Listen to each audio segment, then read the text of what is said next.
Hi there YouTube, Miss Globert here. We're in the Pilbara region today, flying the Lancair Legacy out of Ginbata. Ultimately our destination it will be Paraburdoo. We're going to be flying a few different airports today. First one will be Christmas Creek. Second one after Christmas Creek will be Coondewanna. After Coondewanna we're going to be heading up towards the asbestos-laden shut-down ex-town of what used to be called Whitnoom. We're flying over the Whitnoom Gorge, over their old airport that was shut down in the 1990s, and then heading off to Solomon to do a landing. After we leave Solomon, we'll be heading down to Paraburdoo. This is the Pilbara. It's known for mining, but there's also some very interesting gorges and tourism opportunities up here, including the extreme tourism of going and hanging out in the town that is shut down because it got too much asbestos dust floating around. Anyhow, we'll be flying over Asbestos Town at about 6,000 feet and we won't be landing there. Anyhow, walking out to the aircraft here, we can see it right there in front of the wonderful BP fueling station. We have fueled her up. She's ready to go. Weather is great. We've got an easterly wind. Nary a cloud to speak of. Cure Fabiana wants me to check out the dunny. Which dunny would that be? In there? That thing over there? I don't know. Anyway, that was the outside eating area. That there looks like the Seppo. That there looks like a big gas tank. James Speeth, if you have a hydraulic failure, then one of your other two hydraulic systems will kick in and you'll be fine. If you have two hydraulic failures, then the last remaining one will kick in and you'll be kind of almost fine. And if all three of them go down, you're having a really bad day, and think about how the engines are placed on the aircraft. That's all I can say.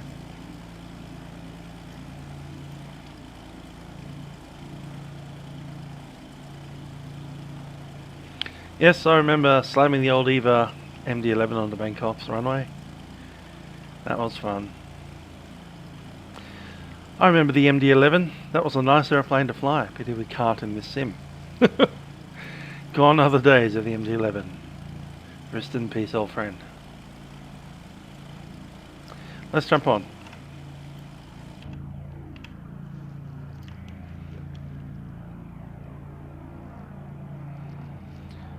Okay, looking at this, we'll just want to pop on some power, drop the flaps all the way down.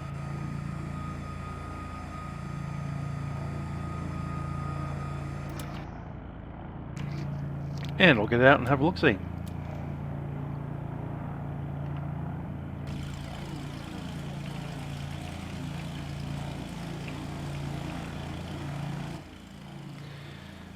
Someone's come over to fuel up. I'm sure you've put the wing inside the fuel bowser. It's probably not the best place to put it.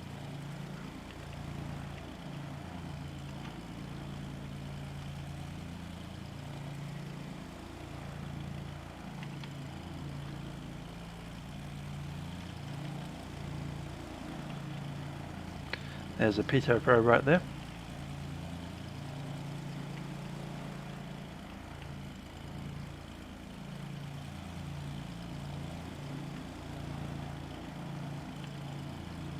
JB Aviation, g'day.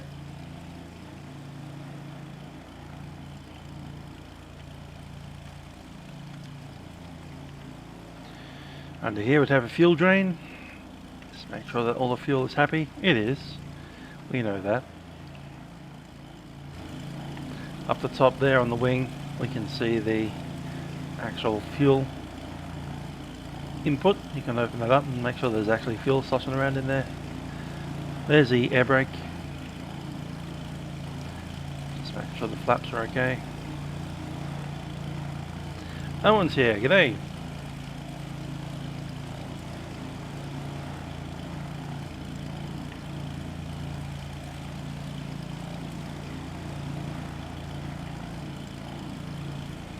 Cool.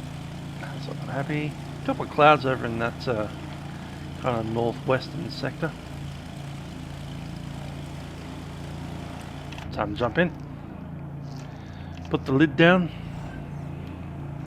Horrendously warm out here, so we'll make this as quick as possible. Start her up. Mixture coming up.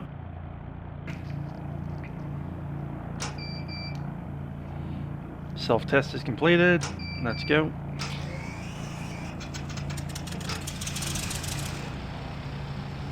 Get that up and down.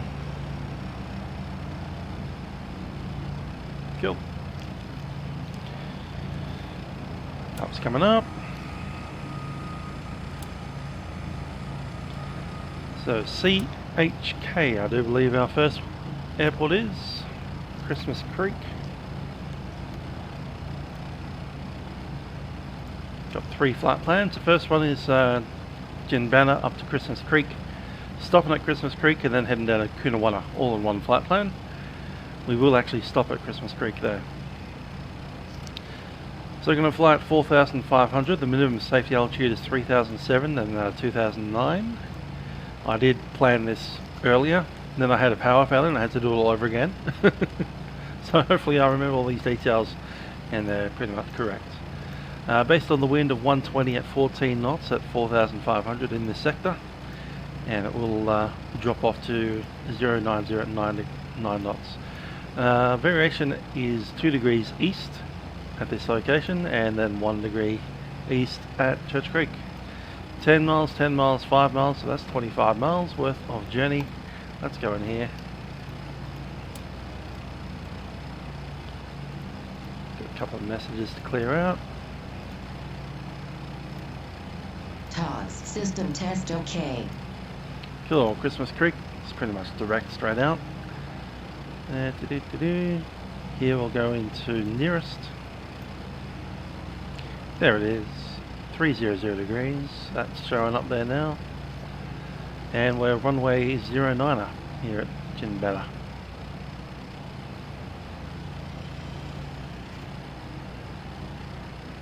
Yeah.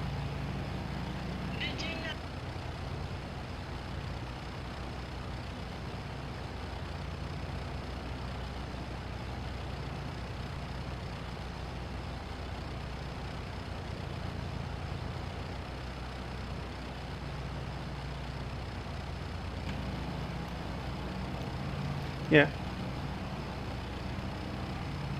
Don't know. Go there. See. Let's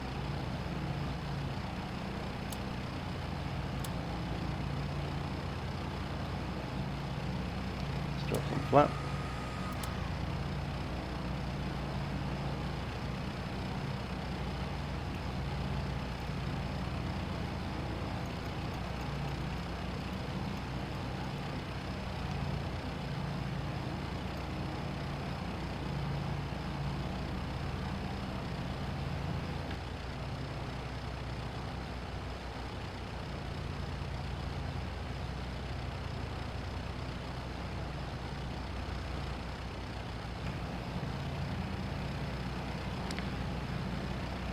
Okay, Ginbata multicom set.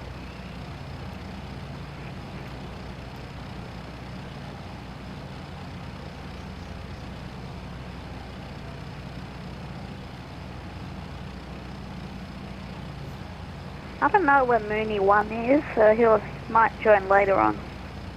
Yeah, maybe. 20, third time lucky. How do you hear if you are on frequency?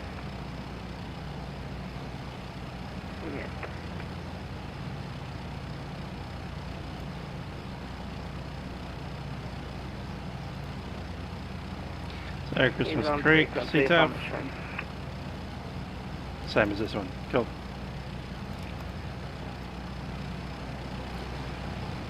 Let's go out and do some run-ups.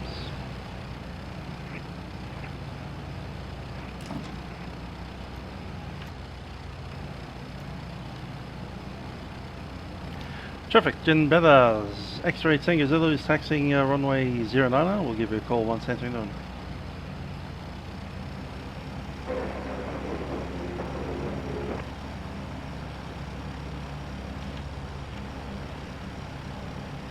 QS stop. Yeah, that's enough.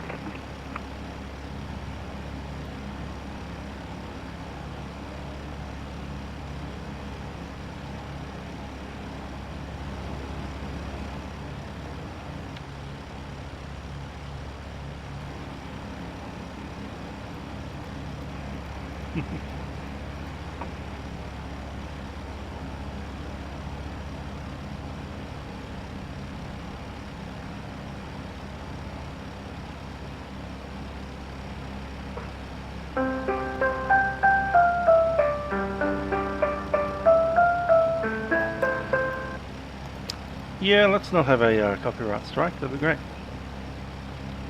Let's get a Unicom instead.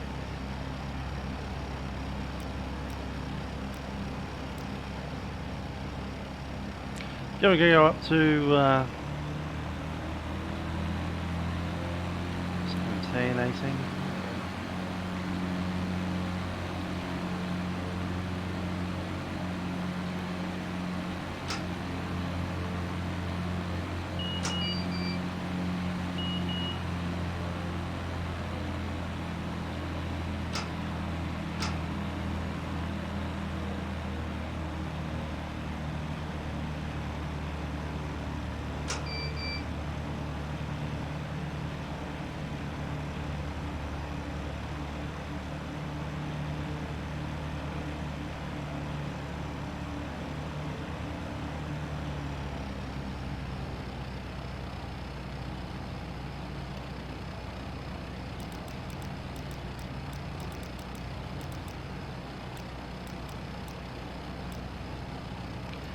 Okay, we're going up to 4,500.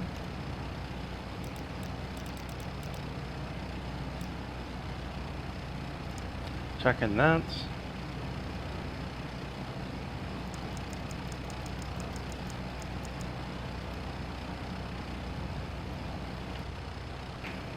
And we'll make our way up. Ginbata traffic, X-ray Tango Zulu, taxiing runway 09 to backtrack.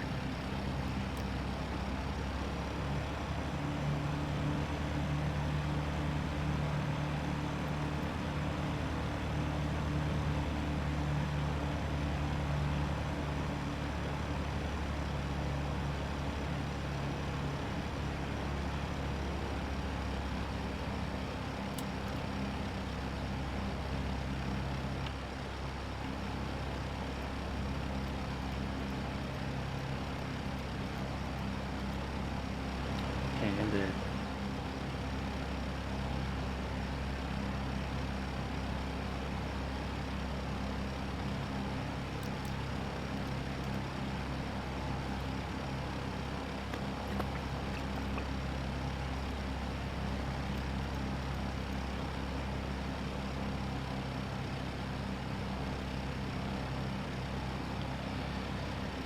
Indeed.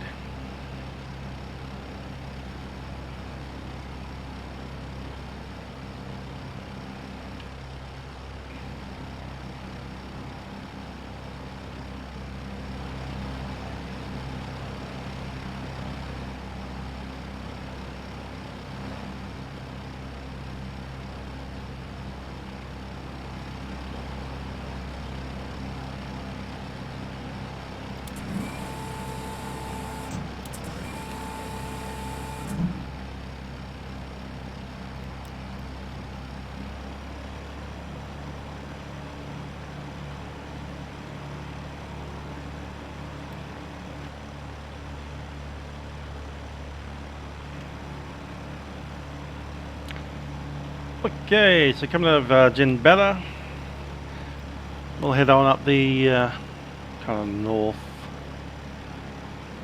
northwest, Christmas Creek. All of these are big iron ore mines. So Ginbata's attached to the Roy Hill mine, which began operations in 2015. The airport's been here since 2013. It's a pretty new airport, really. Roy Hill mine is the largest 100% Australian owned iron ore mine, apparently. At least that's what they say. This is Gina Reinhardt's pet project after all, so who knows how true that is.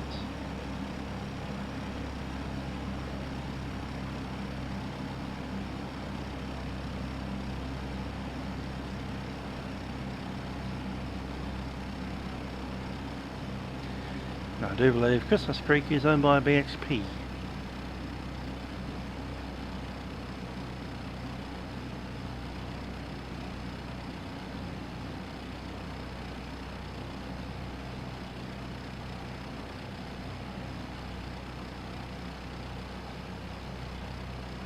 Mooney Store, this is Mooney 2. How's your run up? Good. Traffic Ginbata X-Ray Tango Zulu is Lancair Legacy departing runway 09, a left hand, a downwind. Enjoy the takeoff, Trent.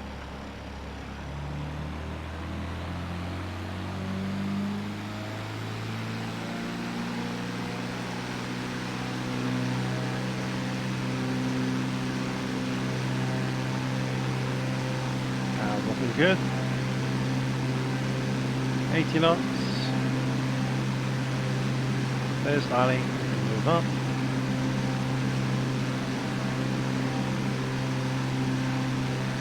Traffic Ginbata Mooney 2 is entering runway 09 for a backtrack with, along with Mooney Store and Mooney 5 flight of 3. Traffic Ginbata.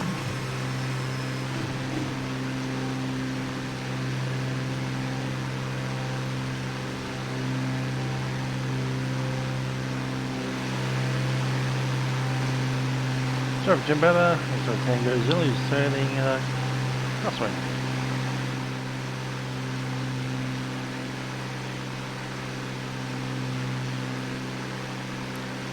And flap coming up.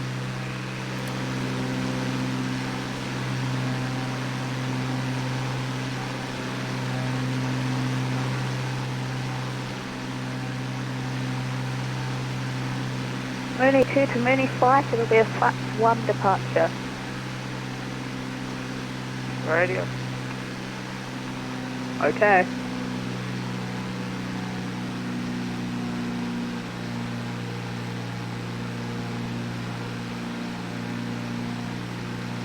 Sorry, 300 RPM.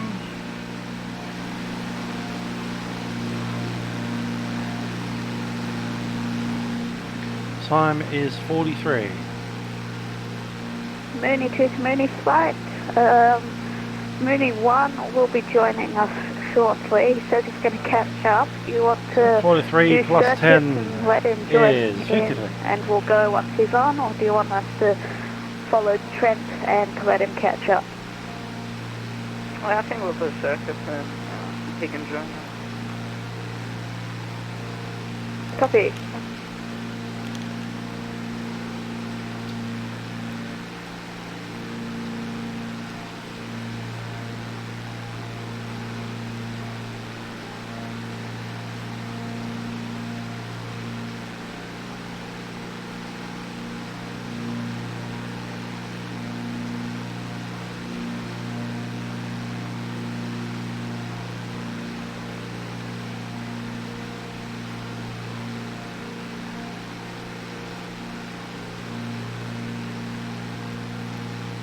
Mixture's good. I'll roll it forward a little bit.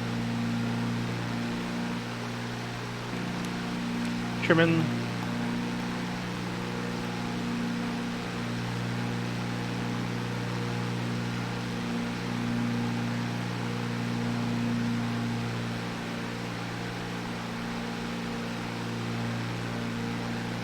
Mooney 2 to Mooney flight. Mooney 1 flight can crash. Oh, that's great. Ripped.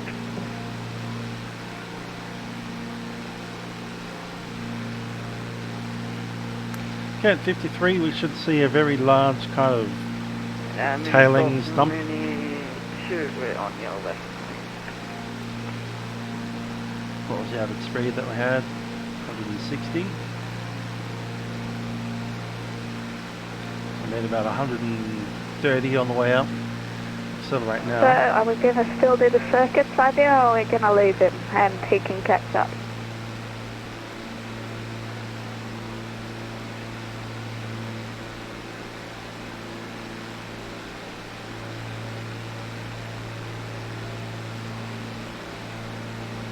That's right, Spencer. Even if you join us at Christmas Creek, CHK. Mooney Flight, are we ready for departure? It's something. Copy that. Traffic Ginbata Mooney 2 is in a flight of 3 for departure, runway 09 for a left-hand circuit. Traffic Ginbata. See these big mining areas here?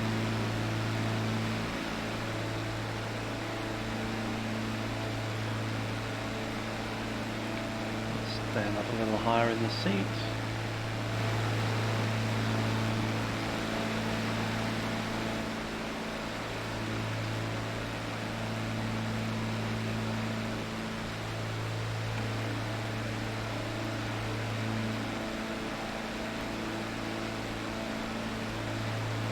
And gear up. Yeah.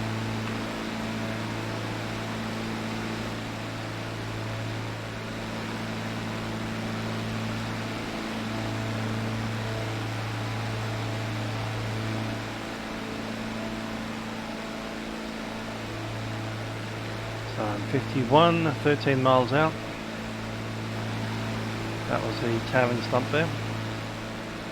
What's our ground speed right now? So Mooney Oh, Flight, 220, alright. circuits, or let Mooney 1 catch up? 225 even.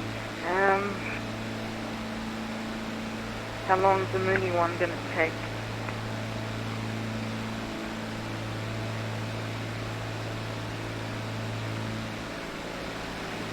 I think we'll be nice. We can wait. Temperature outside, 21. Traffic Ginbata Mooney 2, flight 3 is turning crosswind.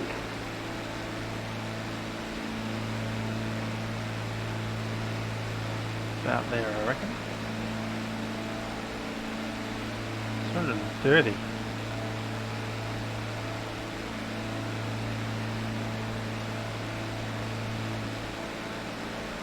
Cool. Start reducing power. We'll come on down soon. Traffic Christmas Creek, X-Ray Tango Zulu's a Lancair Legacy is 10 miles through the southeast of the field.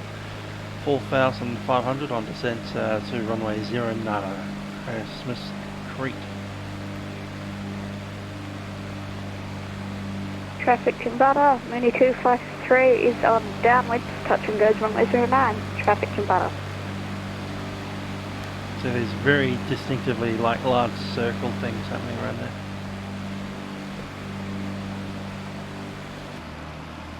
There it is. That's a processing tailings dump. They go through all the stuff that they dump in there just to make sure that there's any iron ore content. Take it down here and do some testing. It's very distinctive kind of semicircle. Ready to check? Ready, 555. Hey, Finally. Yeah, once we're down on the ground at Yeah, we're Christmas not gonna Creek, which do- I can see over Mooney there. Flight is not going to do a touch and go. We're going to overfly the runway so Mooney 1 can slot in the lead. Mooney Flight, Mooney 2 is turning base and final for runway 09 flyby. I suggest Mooney 1, but you start your departure now. yeah, that really messed up my audio.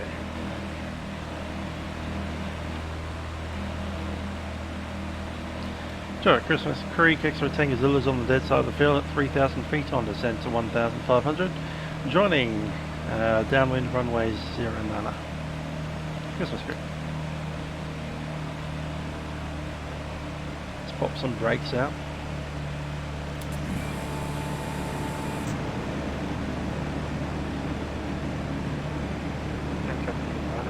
Taking off on the 09. Mooney 2, where are you? Final. Okay, you're literally right on.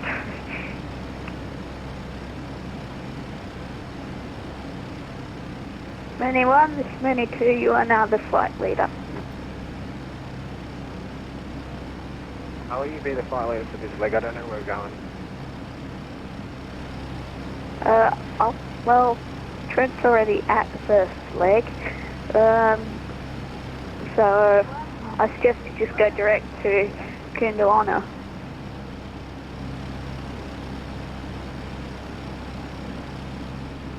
The IKF for Ginbata.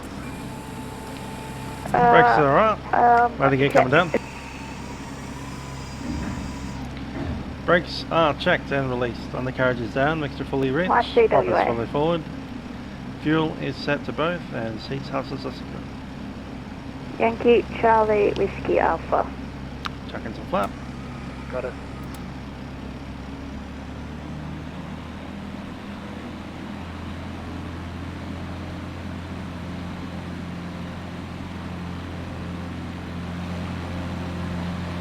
Traffic Christmas Creek, X-ray Tango Zulu in standing base, runway 09.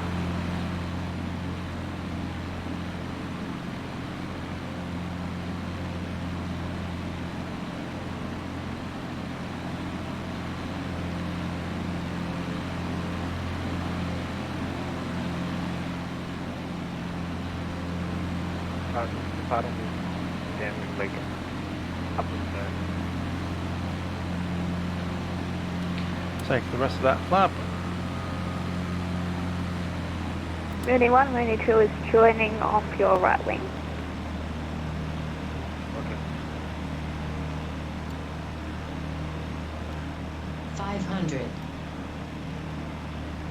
Traffic Christmas Creek, X-ray Tango Zulu, final runway 09.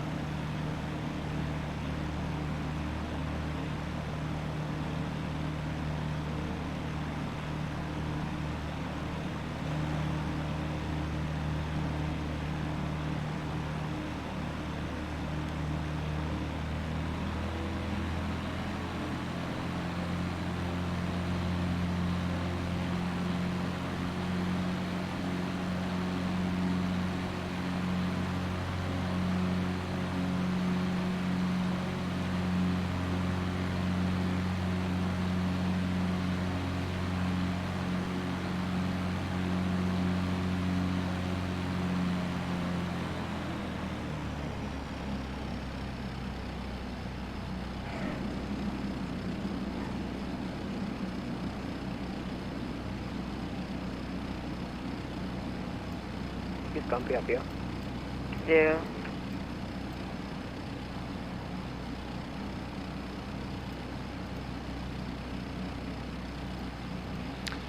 Yeah, I've been here before, and I think the Airbus A320 by Virgin Australia. Or might have been in the quadrupole.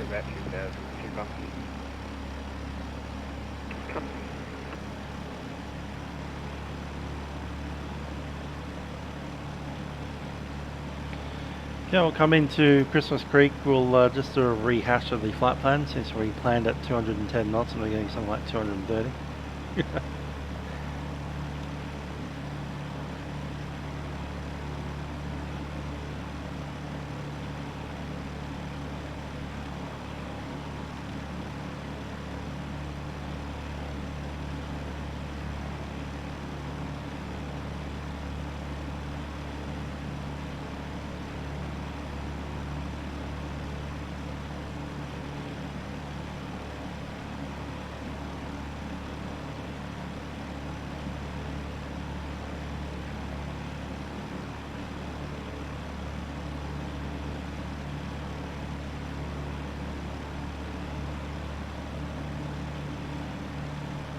Dropping the mixture there.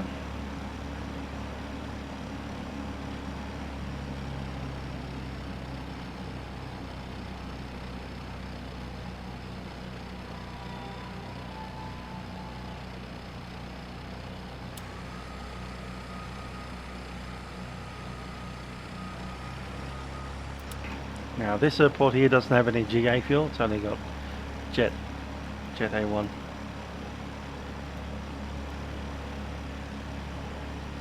And Mooney 1 to Mooney 2, can you give me a speed check? My current speed is a 145 knots. Ah, that's fine.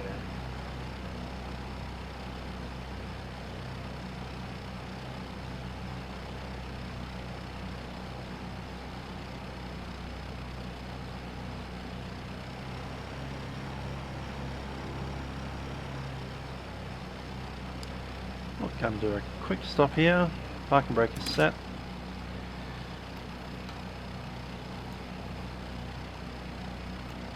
So we'll be doing about 130 knots for the first bit and about 230 for the rest. And yeah, I'll probably slow down for the last 6 knots. Happy with that.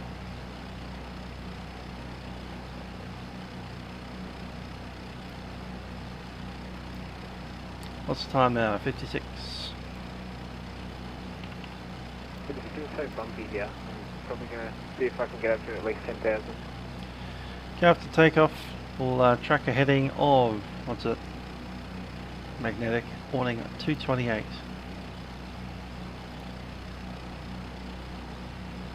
222 to start with, and then 228. Cool. Set on back out. Yeah, the spray's not bad. It's a bit old. I don't think you can even buy it anymore off their website, but it buys well. It's fast. That's why I picked it. I really picked it for the last route because we had that massive leg of the Great Sandy Desert, and we're just flying it now to get it out of, you know, these privately owned airfields. You don't want to stick it in Gina Reinhardt's clutches for the rest of the time. So we'll take it down to a public airport and then switch over to something else.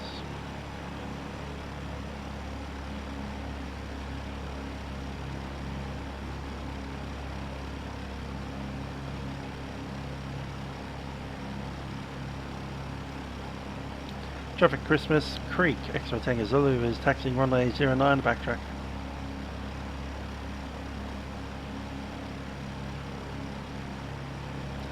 Yeah, this thing cruises at 230 knots, quite happily. Which for a single engine piston is impressively quick.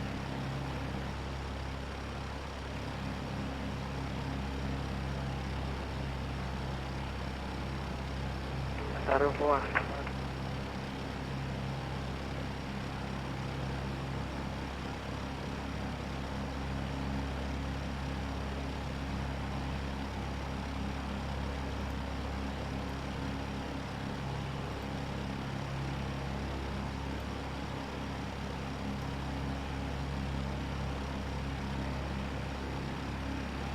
What did I have for dinner? I had steak on mashed potatoes and a bunch of carrots, peas and broccoli.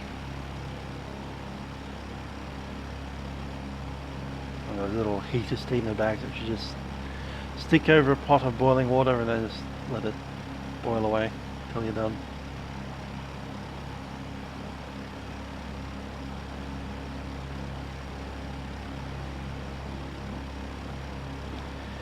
Tomorrow, on Thursday, I'm probably going to go out to the shops after work and then get myself the ingredients for a good spaghetti bolognese.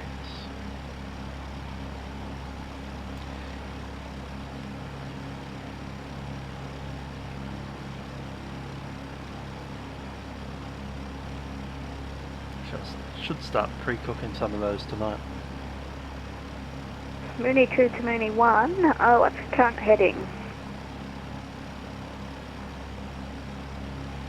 Cut all my vegetables current anyway. heading is 240 degrees.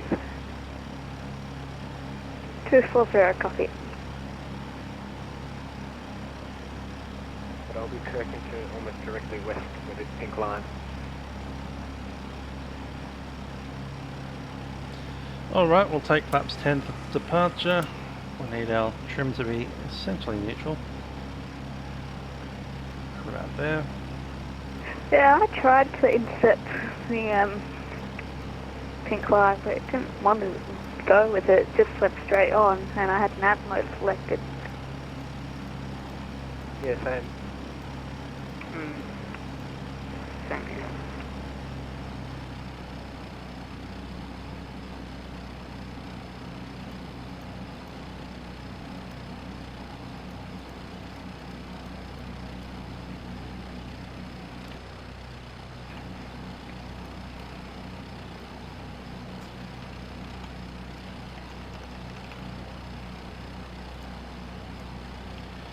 So the Christmas Creek mine that we're kind of sitting in at the moment, iron ore mine by the Fortescue Metals Group, FMG.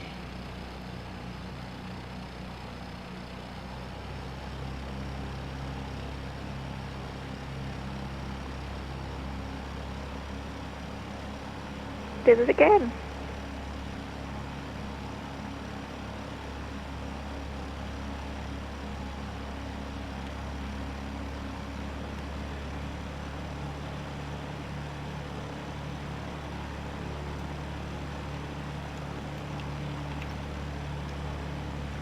Really need to change my model matching of F45 as an A320. I got him as a 737. Yeah, I think my model matching's kind of stocked up with P3D version 5. I'll just change my default to the Moody.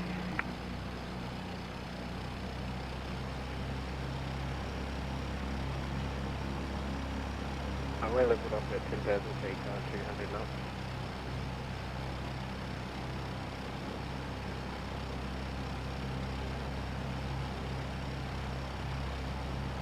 Traffic Christmas Creek, X-Ray Tanker Zulu is lining up runway 09er, right hand crosswind button.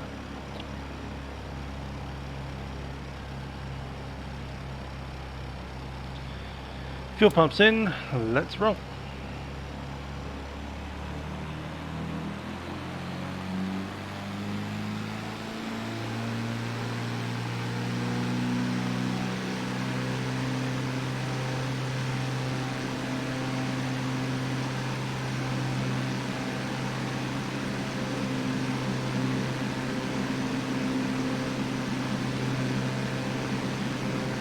Knots, we're rolling.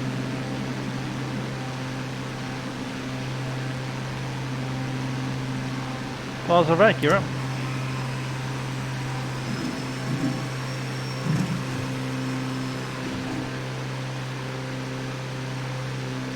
This plane just does not want to intercept that line.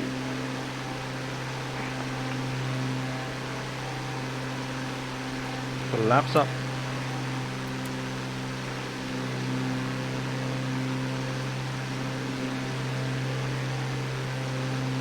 Maybe it's because I'm climbing.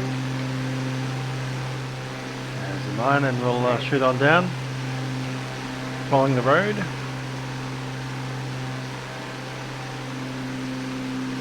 Time is 6:04.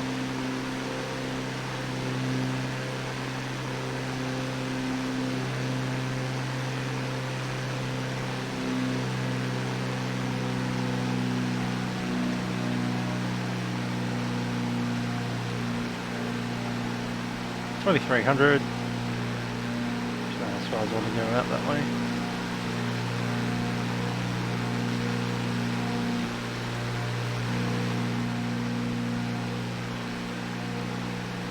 Mooney 2 to Mooney 1, what's your altitude right now? 905, sir. Alrighty. I'm at 9 Speed at 130. 8,000. That's 2 minutes of the 06. So across the... up the road turns 9 degrees to the right. Are you guys in the climb or should I descend down 500 feet?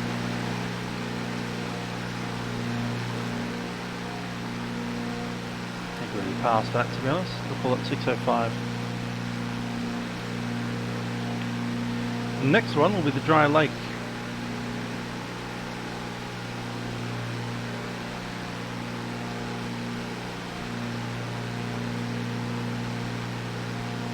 Dry Lake Shore.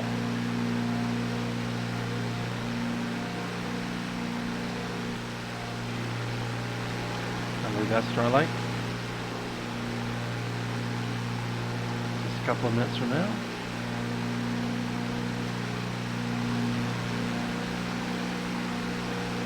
Okay, picked up that road. That is definitely the railway.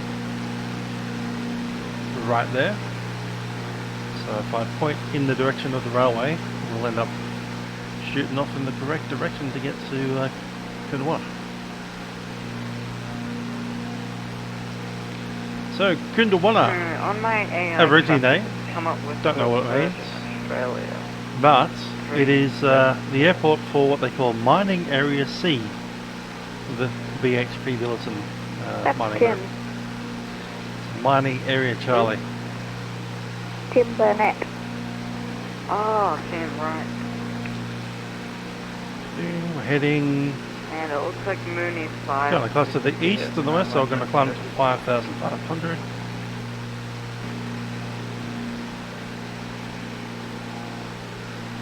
Yeah, I think he has.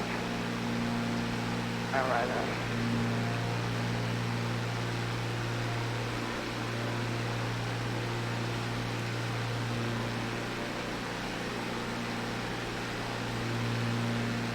Oh, that's the wrong area. What was the heading meant to be? It must be 228. That's eastbound.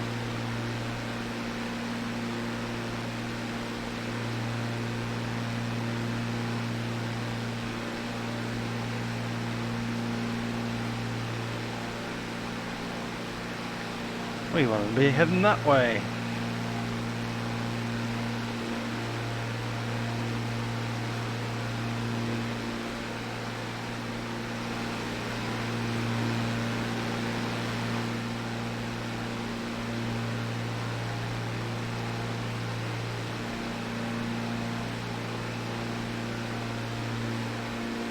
Oz Gorilla, good to hear.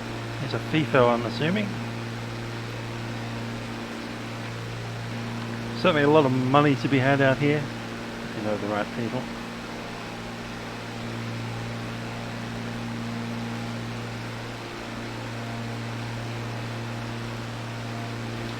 So let's get our mistakes sorted out.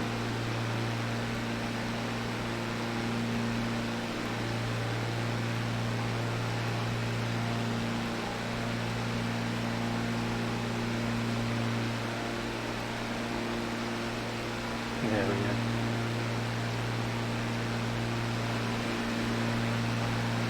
Pick our flight plan up again at the dry lake. I think that is the dry lake though.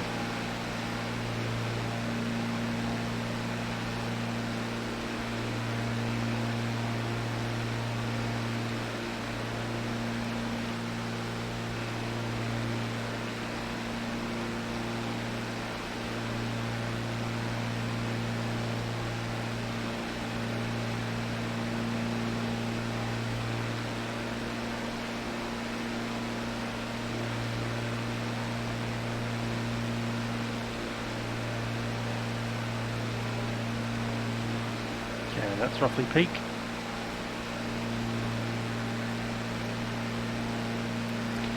Ah yes, the good old Fokker 100 Alliance Aviation. Pity we don't have a good Fokker 100, but they are fairly rare aircraft these days. So we probably never will get a good Fokker 100 on the sim. Used to be that digital aviation one, but they never put a virtual cockpit on it.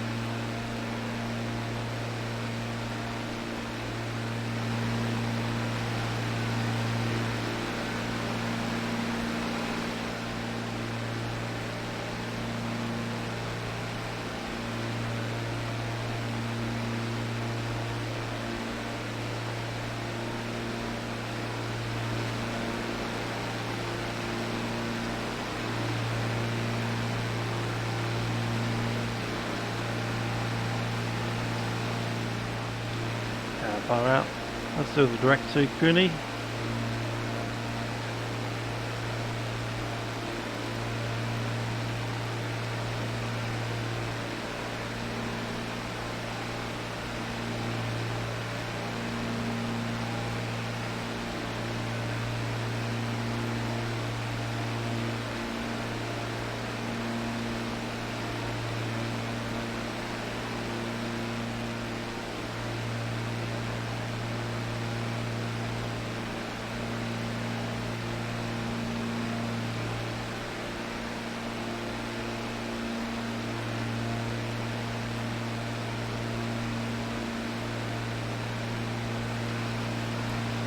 $50 miles out, 23. Yeah, that's not too bad.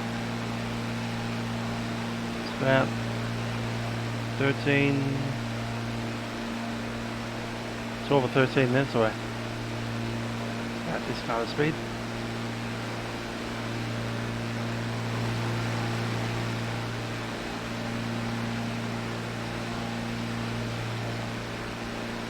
So we're switching over to a new CETA for Coondewanna. CETA 127.05, that's still the same one.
Okay, going to pick up the flight plan again at the hills.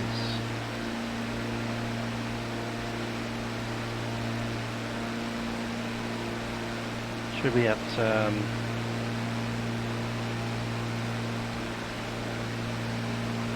see what that is. There's the hills. Nice road going through them as well. Very colourful area, very red, clearly, yet very colourful.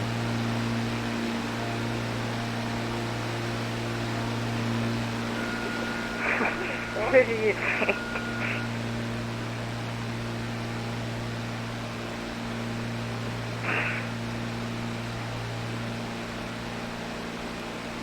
Coondewanna traffic moving right into there and head coming down the runway.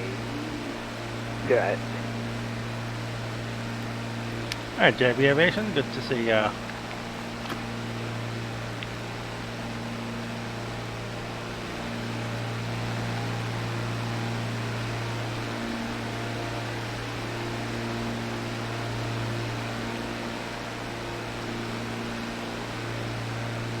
More mines on the side of that hill there.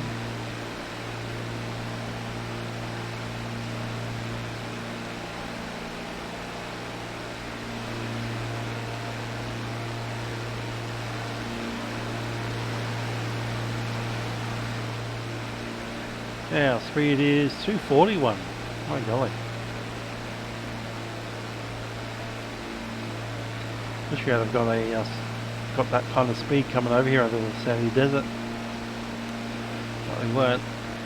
We said about 230-ish.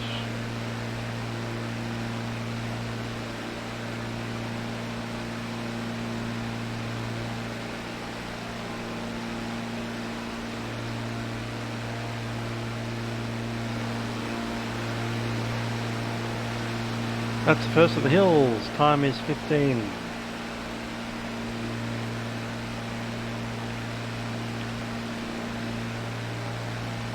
It's a BHP mine at time 17 in the Pascal settlement. 21.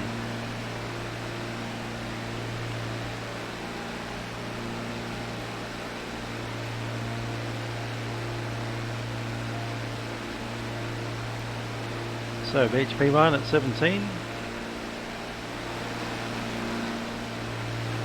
that it there?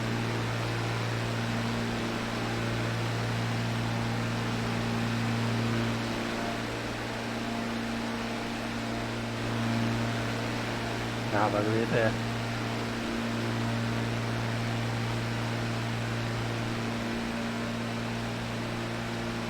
Pick up that settlement though. Mini stall is turning final runway 09.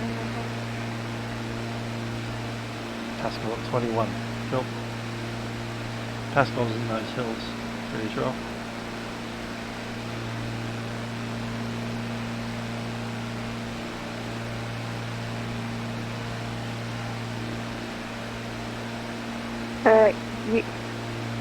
Traffic, wherever this is, Mooney 2 is on final runway 09 for a flyby.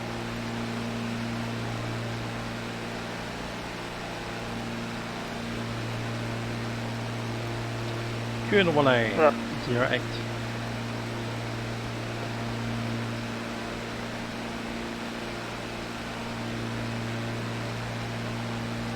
Touch down here as well. We've got a new flight plan for the next section. The next section doesn't have waypoints all the way through it. So I'll plot in direct to Solomon, but when we hit a specific position we need to turn directly northbound and find a nice little gorge. George Seed, g'day.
Lots and lots of mines around here.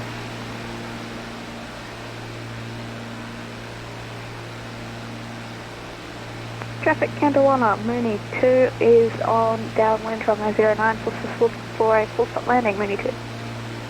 Mooney stall, wherever this one is, clear of the runway.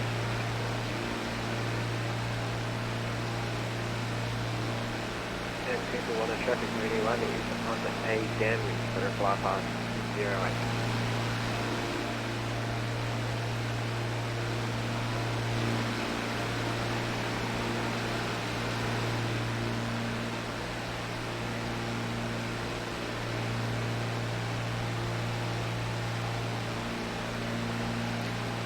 Just behind us was the little airfield of Barramunya, BRY.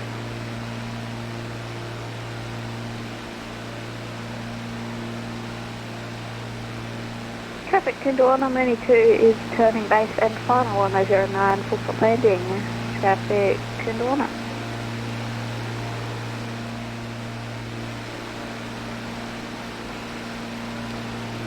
And just nestled in the hills here is the little tiny township of Pascal.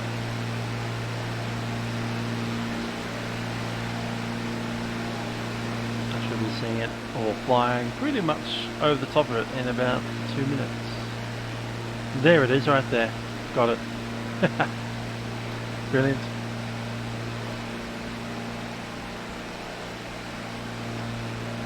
Just put ourselves off slightly to the left of it.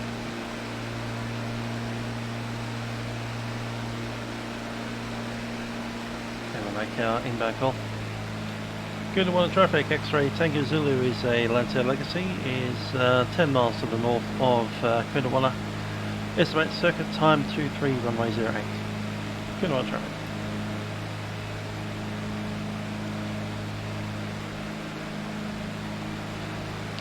997, g'day, how you doing?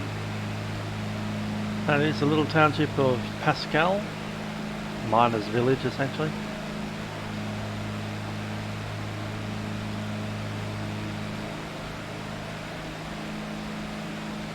And just ahead is the runway we're aiming for, Coondewanna. Coondewanna services the BHP mine of Mining Site C.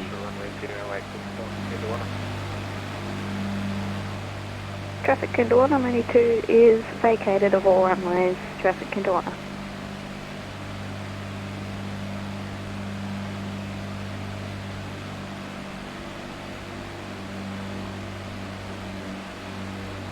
Yeah, not doing too bad. Bit bored of coronavirus, but we're getting there.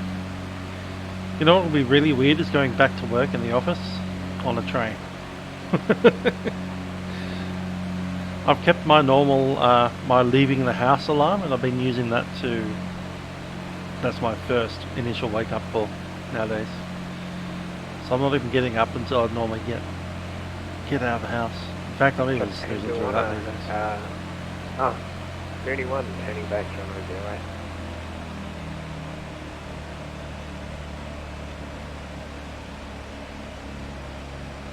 Just gonna pop a brake.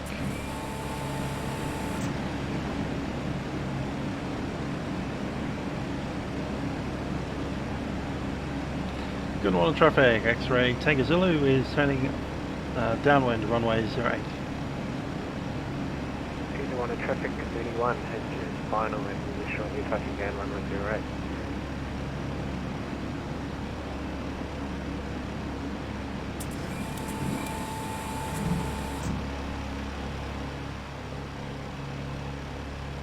Level off here, 35.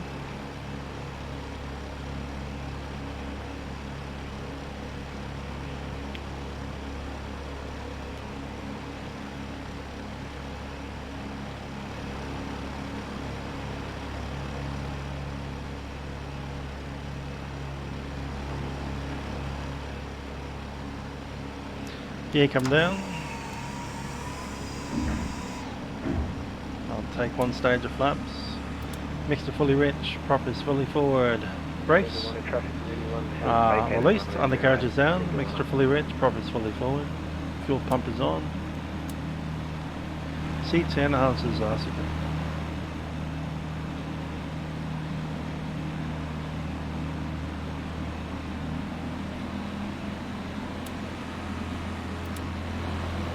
Knots, flap stage 2.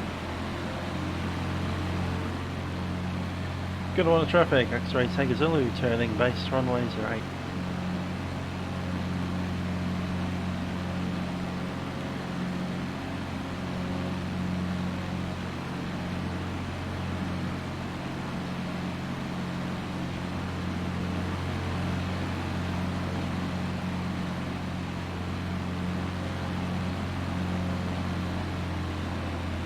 Less power, more flaps.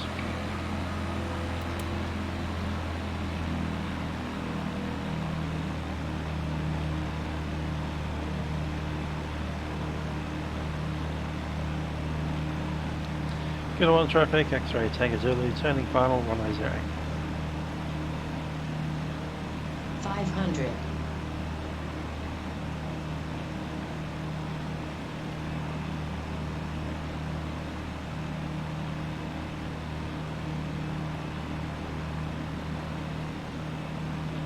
Trent, just letting you know that if you see me parked sideways on the taxiway, I'm not actually there, it's just my scenery's playing up and global vector stuffed up the elevation, so you just go right over the top of me.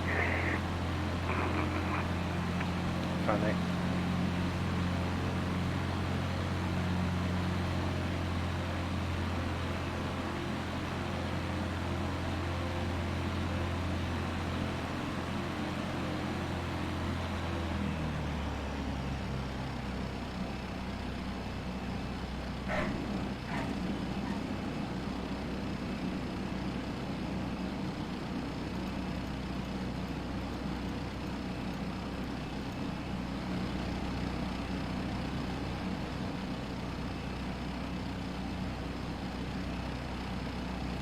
Nice bit of short field landing there.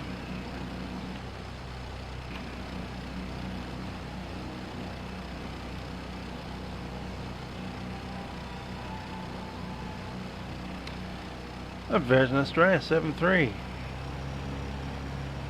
Get the landing gear up. Landing gear down, flaps up.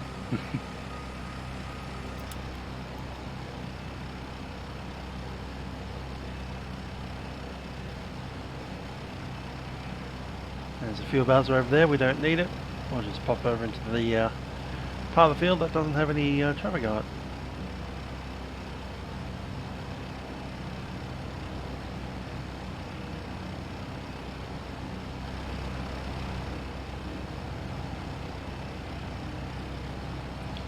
We're currently on 12705. That doesn't carry over to Solomon though. Solomon will be eventually want to get there in several minutes, 126.7. At the moment, 12705.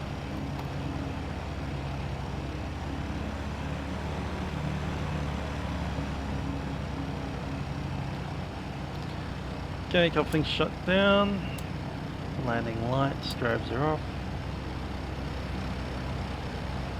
Someone just popped into it. Coondewanna traffic, velocity 374, mic check. It's Tim, Richmond. G'day mate.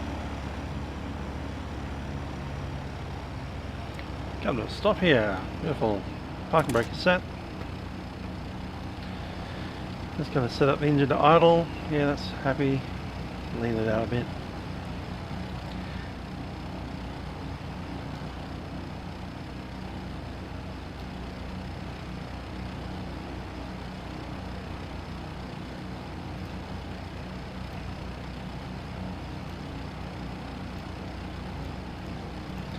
Okay, the next one is Solomon. That's set up there. Basically what we do is we take off, we take up the heading, and then we track out for the amount of miles that I popped in here, which is 26 plus 10, so 36 miles. At 230 knots, I guess. So I'll climb for 4 minutes up to flight 6,500, and we're doing about 235. I think we will slow down for that bit at Whitnoom.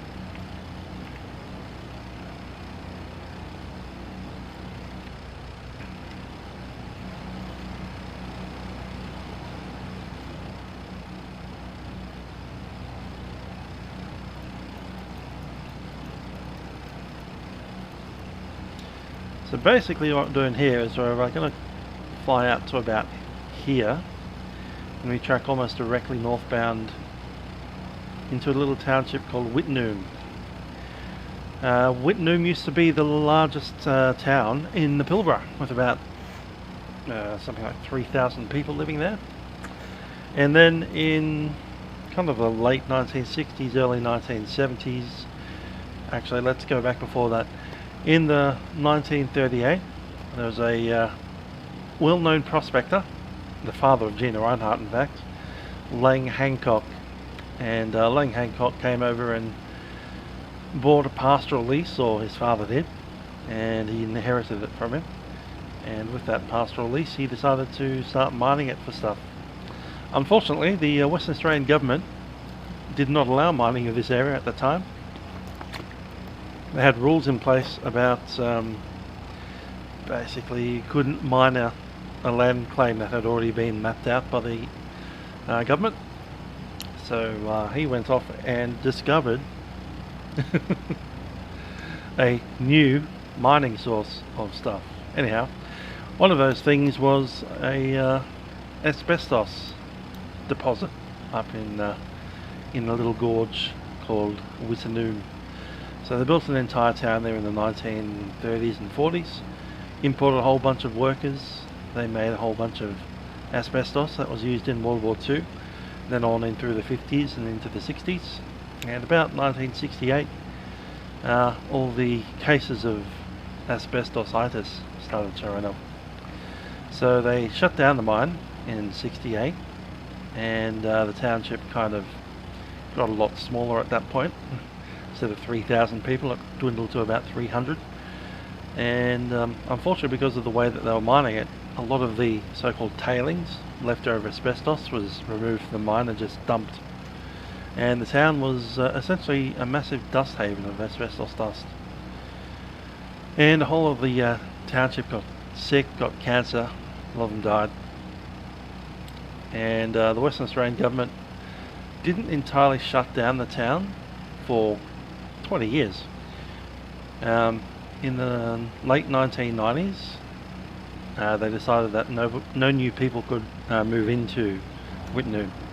So they essentially banned people from owning land up there. And if you already own land, you're allowed to keep it. But you're very well encouraged to sell it back to the government. And if you sold it to the government, then they'd come in and essentially destroy your house after you left. And then in 2006, they actually decided to shut the town entirely, and they stopped providing any government services into Wittenoom, which included electricity, road access, sewerage, running water. All of that shut down in 2006, at which point all but 3 people left the town. And then in, I think about 2016, the last 2 people left, so there was now 1 guy living in Wittenoom, just one dude. And just last year, actually, last July, the Western Australian government passed a law essentially banning access into Wittenoom by road. So they've shut the road down. And apparently the guy that lives there is still living there, so whatever. All good. Anyhow, let's go ahead and fly on up there, have a look around. There's an abandoned airfield up there, Wittenoom Airfield, just off the ridge, on the wrong side of the ridge. But the Wittenoom Township itself is inside one of these gullies. So, our flight plan is to take her from Coondewanna, head on a heading of 303. Why am I getting these numbers? Oh yeah, that's alright. Coondewanna traffic, Mooney 1 is on base, for runway 08, inverted FLAi. So 106. Yeah, 106 track, which is magnetic heading of 303, until we pass this position about 36 miles off. Mooney 2 is about to enter the runway to watch this admittedly probably very nice flyby by Mooney 1, and then we'll do an aborted takeoff because I don't know, suck the bird into the #1 slammer. Yeah, we'll deploy flaps 10. Yeah, no, same thing for Mooney. Yep, Wittenoom is a ghost town. There's one single individual that lives there. Stall, hold short, please, runway 08. Let's make our way out to, what's this place, Coondewanna. Traffic Coondewanna, X-Ray Tango Zulu is taxiing the runway 08. 4 run-ups, we'll give the call once we're entering runway. Coondewanna traffic, the inverted aircraft, may you please return to the aerodrome, land on runway 08. Full stop, please. I think the pilots had a few to drink.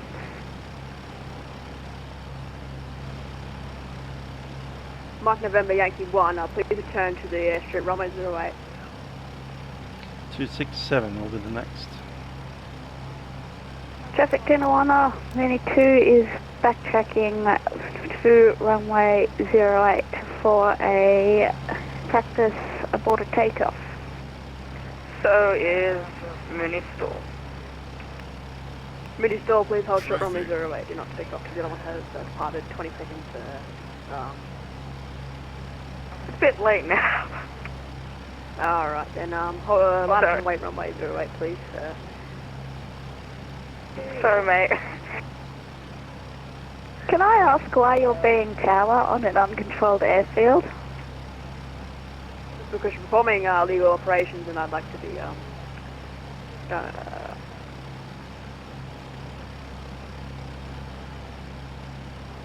Traffic. Sure, we'll just switch up frequency for a bit and then do a bit of a warm-up. I've already done a run up, but why not? Let's do another one.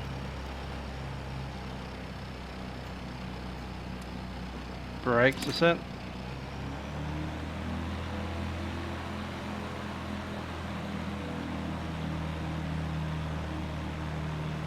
To 20 RPM.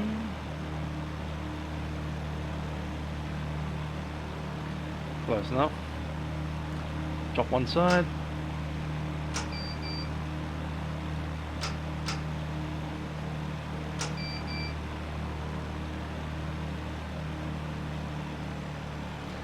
Indeed, party time, outside controlled airspace, so I think that means you can fly upside down and do all kinds of good stuff.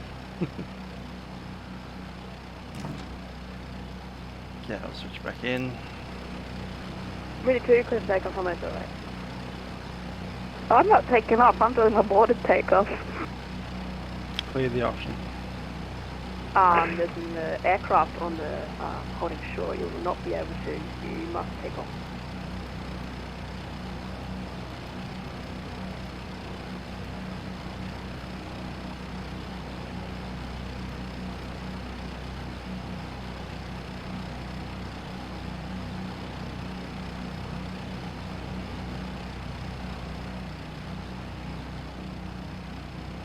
Traffic.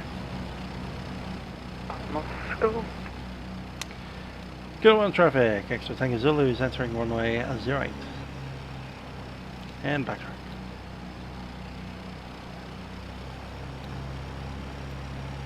Okay, the trim position's all the way down. Let's get that sorted.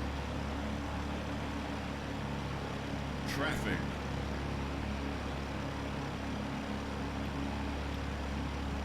Virgin Australia 737 Tower, we will be leaving and we will be filing a formal complaint at your unprofessionalism today, and you will be sent to jail.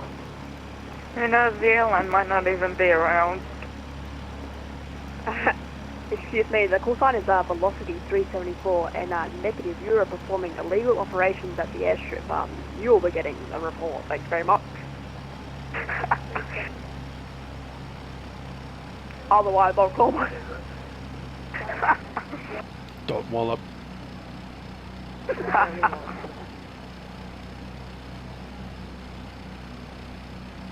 Okay, first, you're not supposed to be there. You're supposed to be seized in Perth Airport and you shouldn't have a job.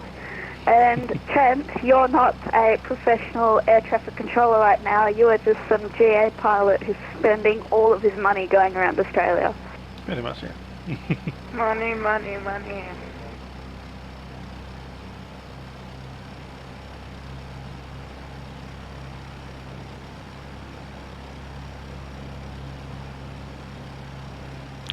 Okay, runway 08.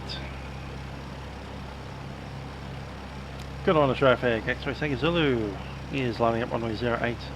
We'll be departing left-hand downwind.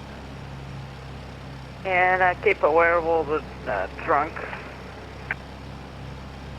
To the Moonies, can you try not to jeopardise the stream, please? It's actually kind of bad that it's all on record now, so that's why I should use CTAP appropriately, and we can continue from there. Thanks. Yeah, we're just joking around. You shouldn't be tower anyway. Yeah, you don't have to listen to me, but I'm just saying this because I can't wallop, and that would not be very good.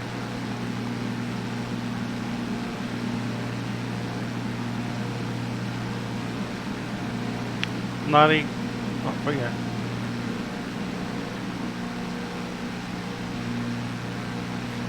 Pull the brake, you're up.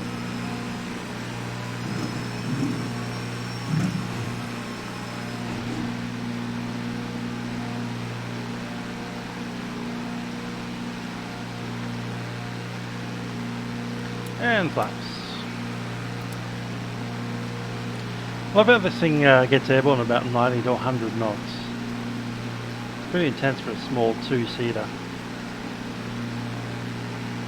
Coondewanna traffic, X-ray Tango Zulu is turning crosswind.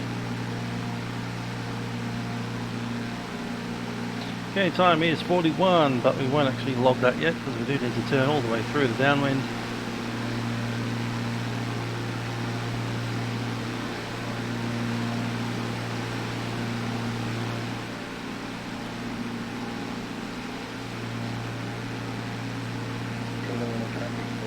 plus the Mooney climb is departing base at 7.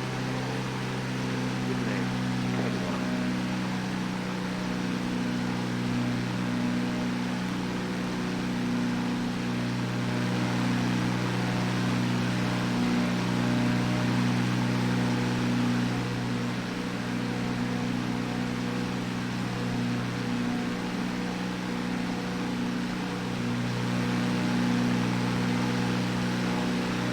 I think I've placed the marker right at the end of the runway there, so once we're on essentially wings level with the runway, that's our time.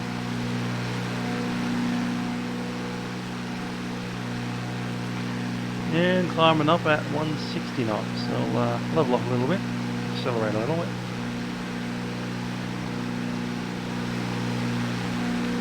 That's time 42.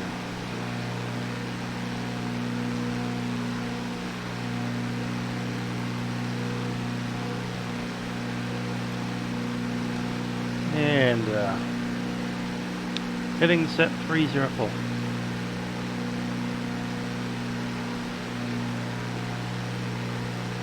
Yes, right about that. Perfect speed, perfect climb. 4 minutes. 2, 3, 4, 5, 6.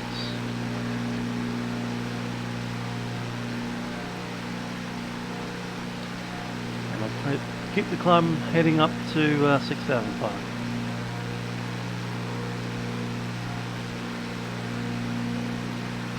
Yeah, Melbourne's a bit wet. Not much happening out here though.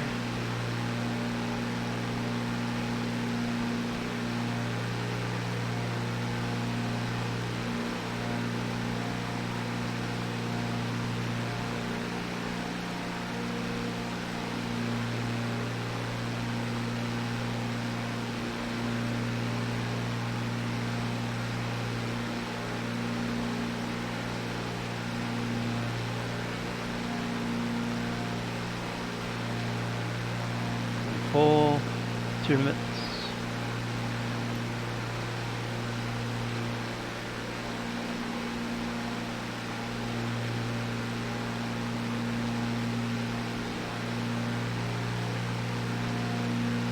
Aaron Simpson, didn't see that.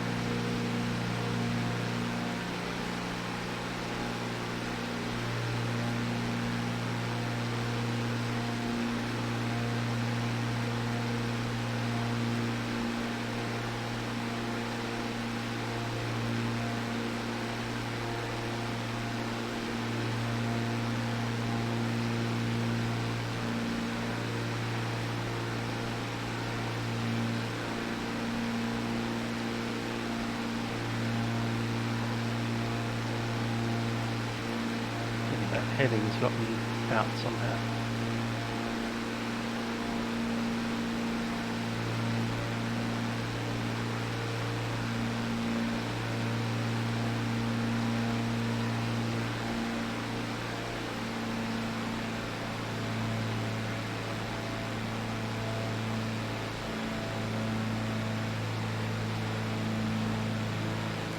Time 45, good to go.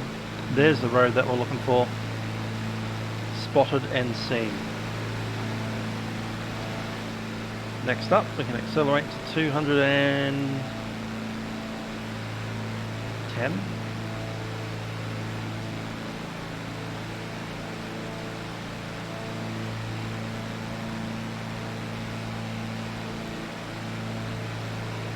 That's 46 at there.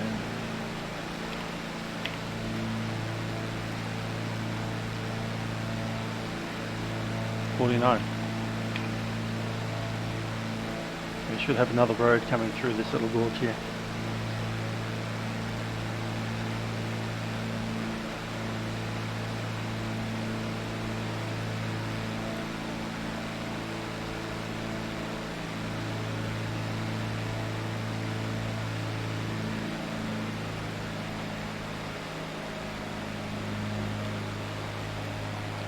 Okay, so 220.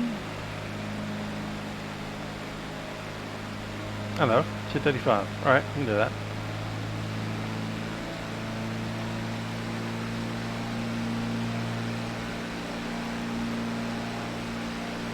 And I'm going to stick that directly at the end.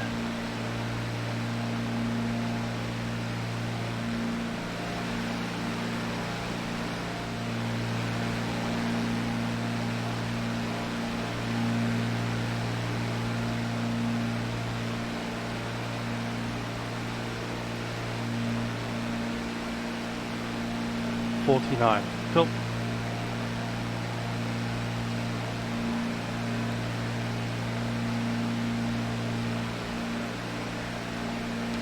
Yeah, flying Western Australia, the Pilbara. I just left a place called Coondewanna, heading up to the ghost town of Vatsim, which was a town that's been shut down due to contamination of asbestos. There was an asbestos mine up here in the 1930s through to the 1960s, into the 70s almost, and due to the tailings being dumped, it is still a hotspot for asbestos.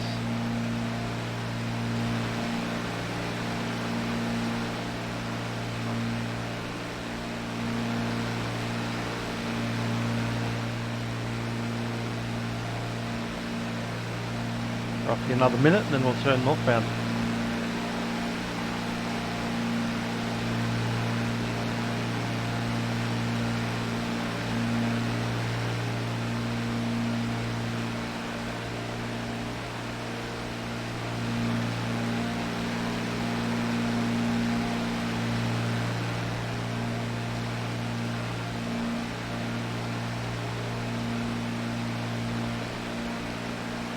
Do it now and back. The gorge should be pretty obvious.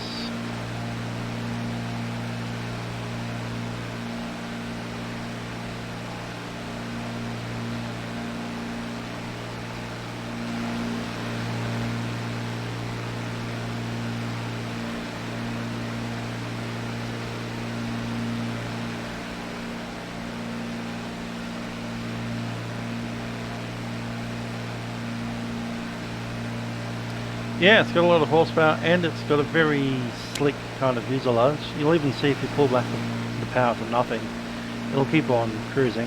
They've actually got an air brake on it, so you can actually slow it down a little bit.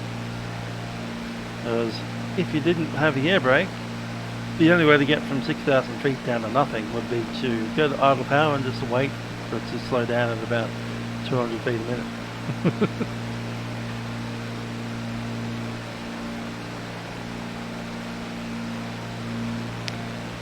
See how far we have to go for this bit. North Gorge.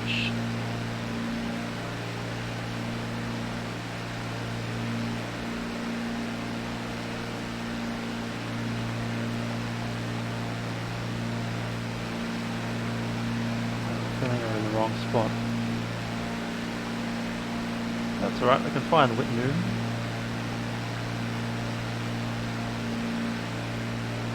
Hello Toilet, how you doing?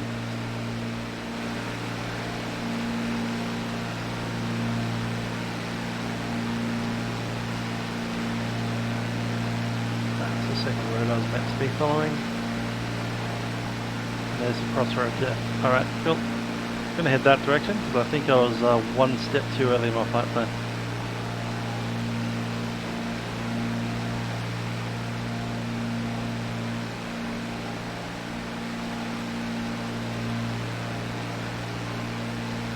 Yeah, Juna Road and then North Road. That's North Road.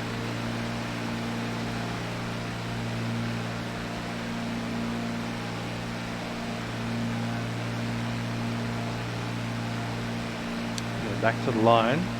Where the line hits North Road, that's where we're meant to be. And then we'll go directly north from there. Dang.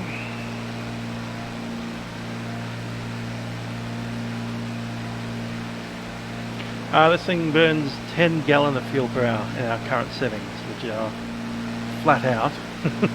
Flat out manifold pressure. RPM should be a little less than that. There we go, RPM set.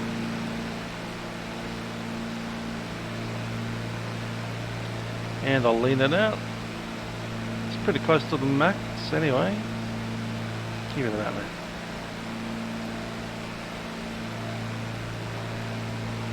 Keep that climb going up to 6,500. Once we get over these hills, the minimum safe altitude is 5,500.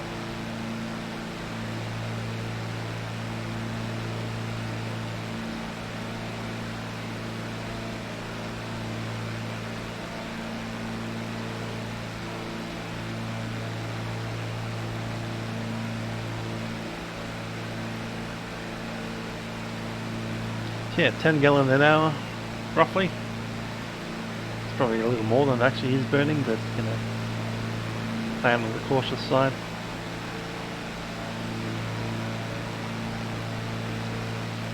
Currently got 28 gallons per tank. That's our north turn point. There's the crossroad that I was looking for. I know exactly where we are now.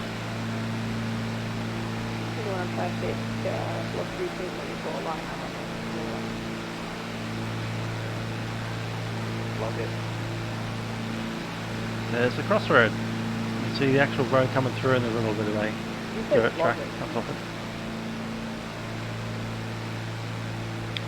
So if you turn directly north now, the next thing that we should hit the what's it called? The Hancock Gorge, named after, you know, Ginbata's dad, Lane Hancock.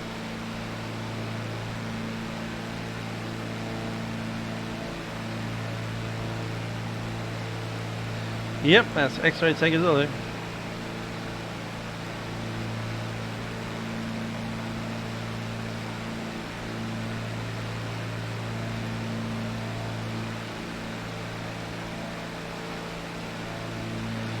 Okay, ground speed 224.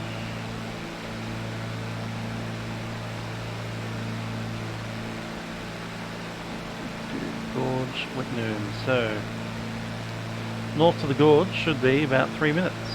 Current time 54, 567. According to that, anyway.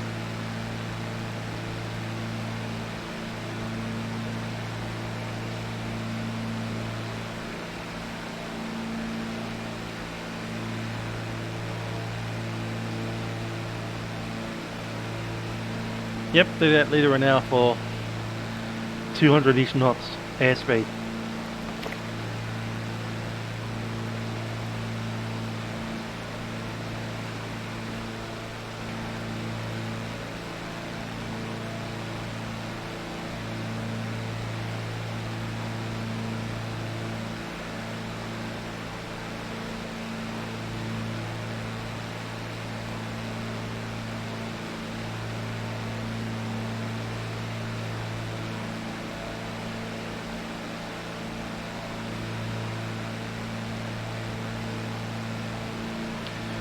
Alright, given we're only 3 minutes out, that should be the gorge, starting out there.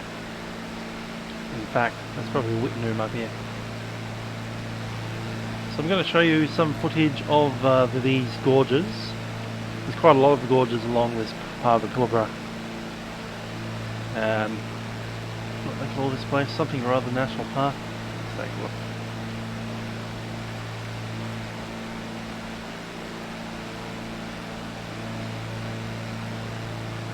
There's a Wiano Gorge, Karinji National Park, K-A-R-I-N, say, K-A-R-I-J-I-N-I, Karijini, there, Karijini National Park. So we're coming up onto some really narrow gorges. They're very interesting things. A lot of tourism up there, even though there's, you know, just down the road a little bit there's a entire town that's being cut off because it's too polluted to live in without getting cancer. Yeah, a bit of extreme tourism. You can go and visit these wonderful gorges. They look a bit like that. Why is that not going? Who knows?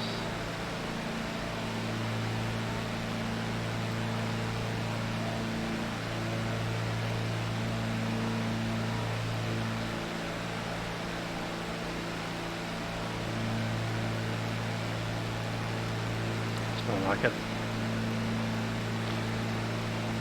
It'd be very nice to see this on the new Flight Sim 2020. You get gorges like that. These massive like pits into the ground, just like randomly shelf off straight down another couple of 100 feet into a hole at the bottom.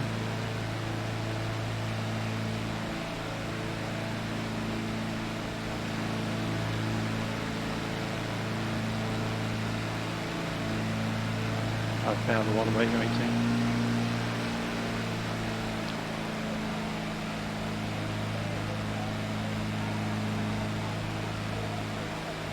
And don't worry, we have our gas mask on, so we're not going to die.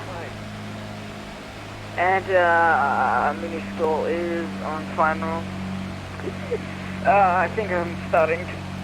Just got to drop them out because we don't need them. We're not flying to their airport. Good helicopter pilot. Good drone pilot. Yeah, you don't want to be walking and texting around there or walking backwards or anything like that. One of these gorges, the next one over, I believe it's called, let's see, Kalimina Gorge. That's got a little tourist attraction called the Spider Walk, where you actually walk like Spider-Man across a walkway as it is.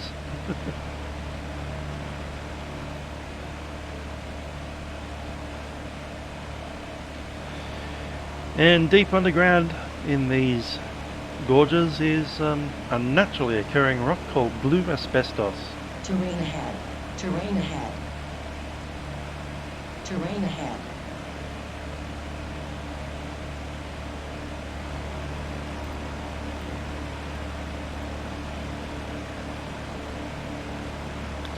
So the mining site was in the next corner around, I think.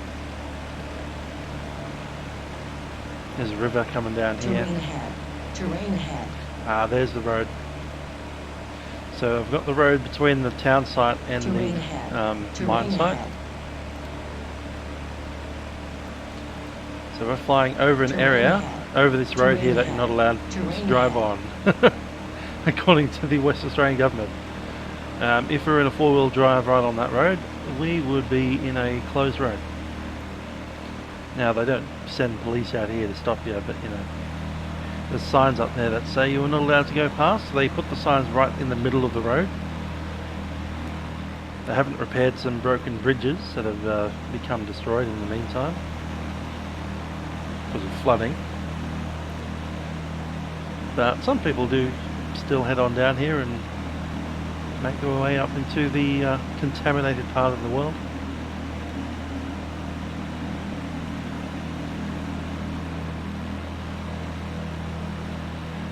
I wonder if I could see the mine site. It'll probably be right about where the road stops, I'd imagine. Terrain ahead. Terrain ahead.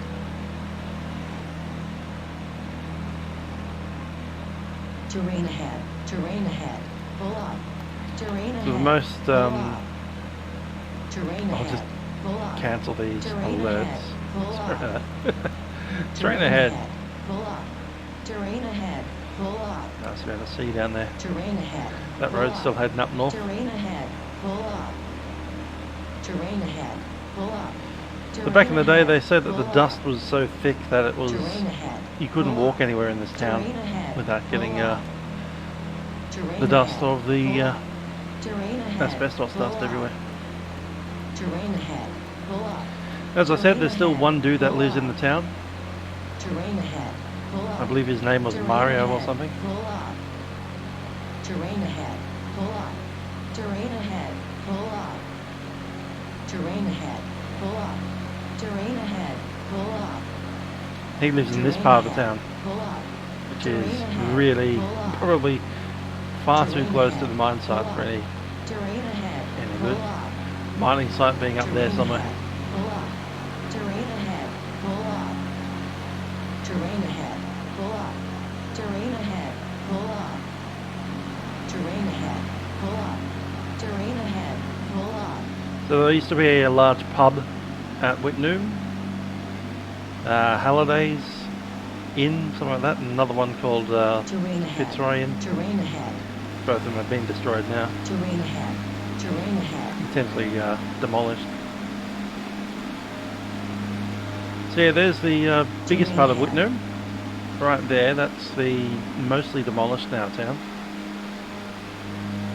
Terrain ahead. When you see documentaries of Whitnum, if you put it into Google or something, this is a part of the town that we're talking about. So there's several demolished houses along these streets right there. Terrain ahead. Pull up. Terrain ahead. Terrain ahead. And then the mine site further up that hill, that gorge.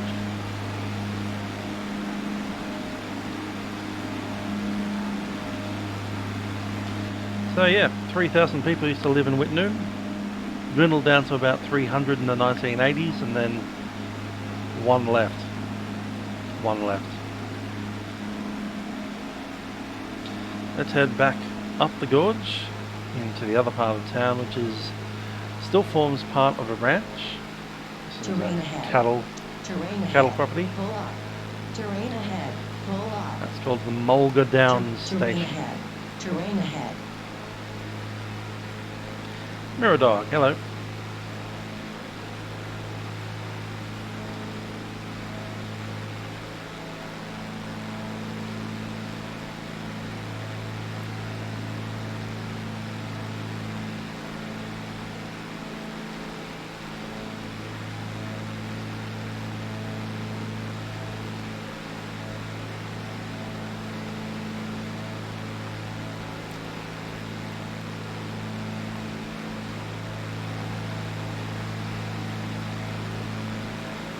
Terrain ahead. So here's what is now the Mulga Downs Station. You're allowed in this part.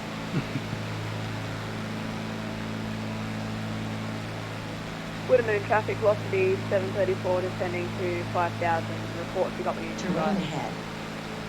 I don't have you in sight, but I won't need to, because judging by how much asbestos is around the place, you'll be dead. This is Mulga Downs. The point where the road is closed is right there. That permanent road closure only went in 2019. So the town's essentially been dead since the 1980s, but it took them 30 years to finally close the town off. Here's the old airport, the old Whitnum Airport. It used to be a sealed surface, as in, you know, asphalt, with runway markings and zebra crossing at the bottom. Proper runway markings all the way through. In the intervening 20 years since they've closed the airport, there's been a couple of flooding events, so it's kind of covered the central half of the runway with mud. And if you zoom right in on the Google Earth map, you'll see that there's a whole bunch of kind of mossy green stuff starting to appear at where the runway numbers used to be painted. There we are. So there's the runways it looks like. Google. You can see this muddy section which is covered. You can almost see the white stripes, but you can certainly see up here you have the zebra crossing and where the runway numbers used to be. Little X's here. But yeah, trees and moss and stuff starting to grow in there. Kind of interesting.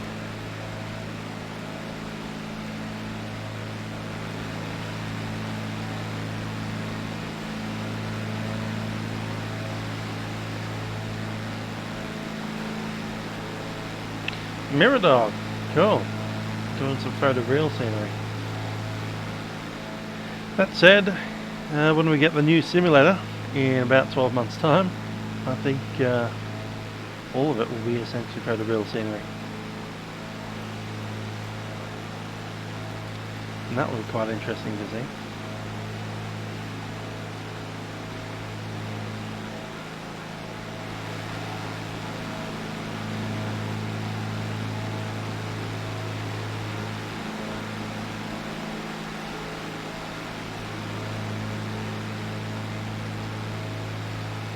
Okay, another pass of Mulga Downs, and then we'll head on up to Solomon.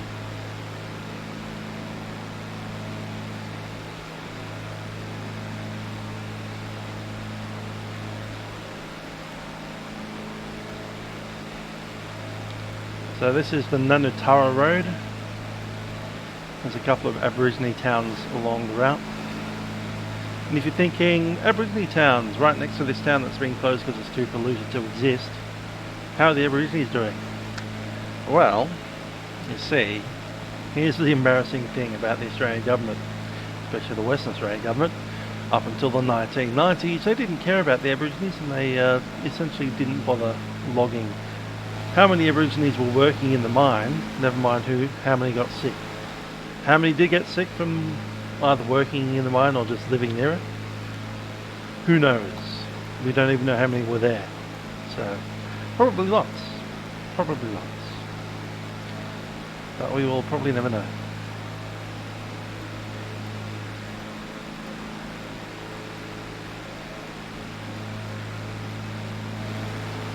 Yeah, September sounds like a good time for the new Microsoft Flight Sim. Anyway, another last glance up into the Wittenoom Gorge, where the contaminated town languishes with its one single resident. No power, no road access, apart from 4-wheel drive. No water, no sewage, nothing.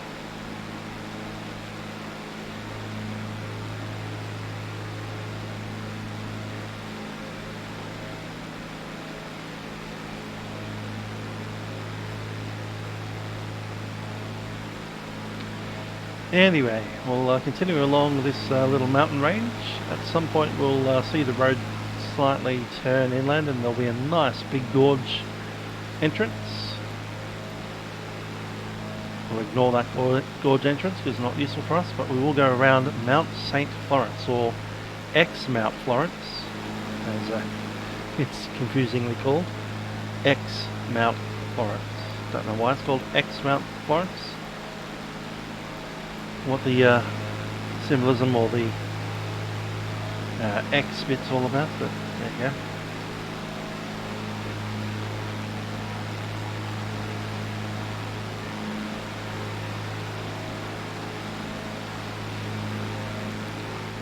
And once we hit that position,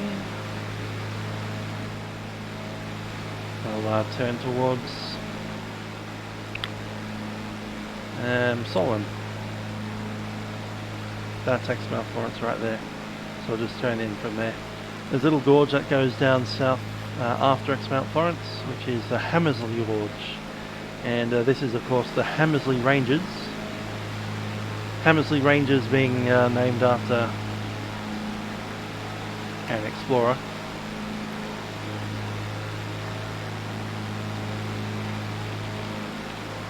Just looking up my notes for that one again. Explorer Francis Thomas Gregory named them after Edward Hamersley. Edward Hamersley was a settler in Western Australia, pastoralist and explorer in the 1800s.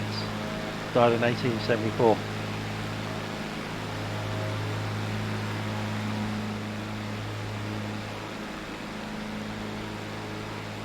And you may recognise the name Hamersley from that silly Sea Patrol. I think the ship that was HMAS Hamersley was featured in Sea Patrol.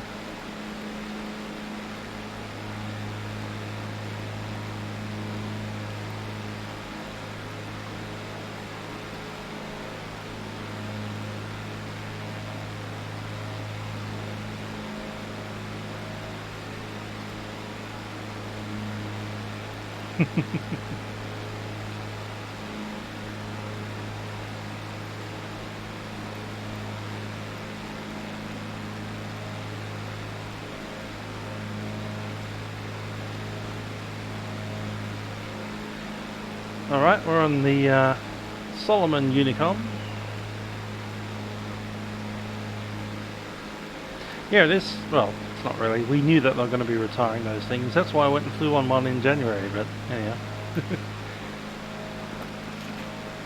Yes, the 747s will be retired. They're getting a little old in the tooth.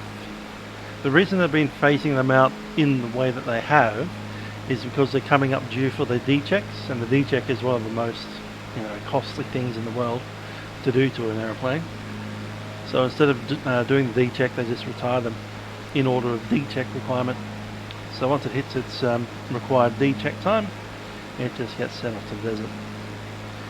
And I do believe the last one was due in about November, December. So it's likely that we might see some 747s up until November.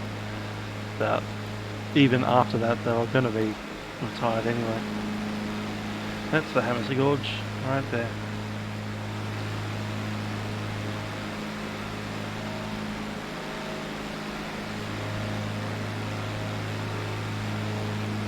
Pick the road back up.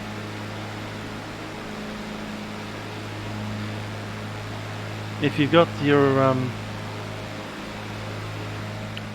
Google map up, I'll just establish myself through this gorge properly.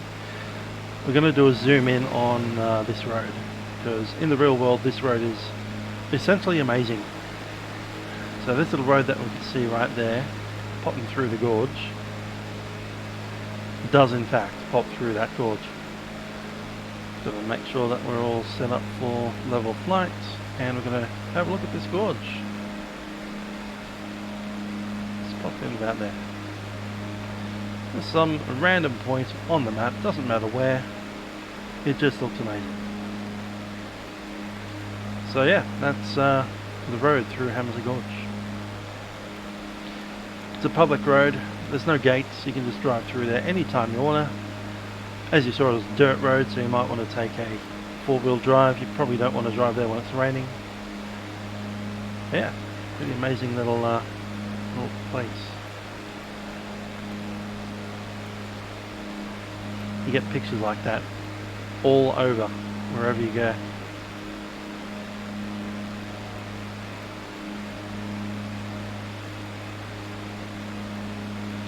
Yeah, 4 engines probably not going to survive unless they're, BAE 146s. Right, Good job.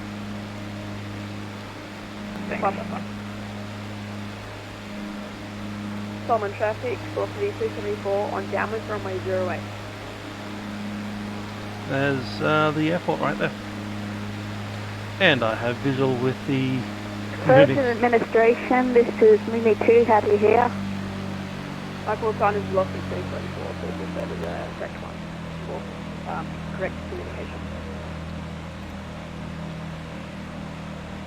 Don't bother replying if you don't like what you're hearing. Administrosity, or whatever it was, radio check. Radio check, I read you 505.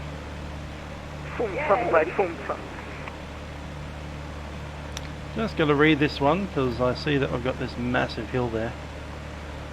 Is there anything about aerodrome obstacles? Extensive terrain penetration to the inner hazards to 2,920 feet in the northern and the northeastern quadrants. Terrain lit by flashing stuff. Aerodrome this. Is there anything about circuit direction? It's got to be right hand circuits, right?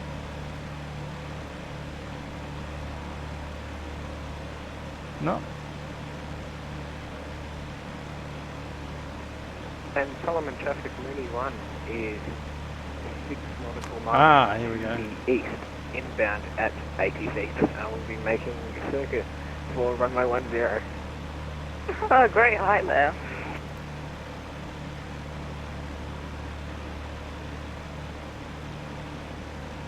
No. Due to rain, no circling to the north. Left-hand circuits and right-hand circuits also. Traffic, Solomon X-ray Tango Zulu is on the dead side of the field. We'll be crossing over to make a right-hand circuit, runway 09.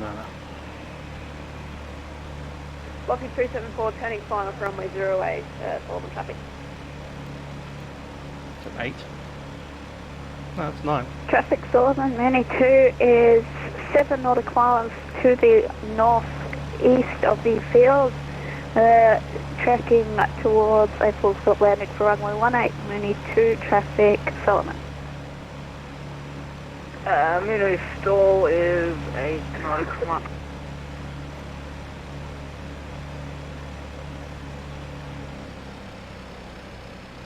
inbound to runway 08 for Solomon Island.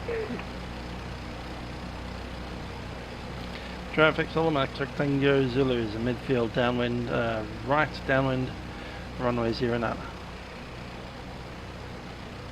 And Solomon traffic Mooney 1 is over hit the field. We have the Lancair Legacy in sight. We'll be joining mixing down from runway 09.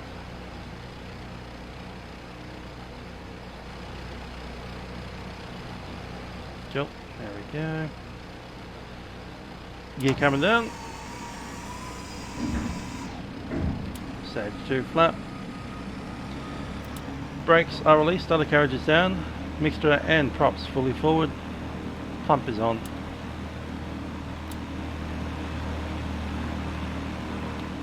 Traffic Solomon, X-ray Tango Zulu turning right, base, runway 09.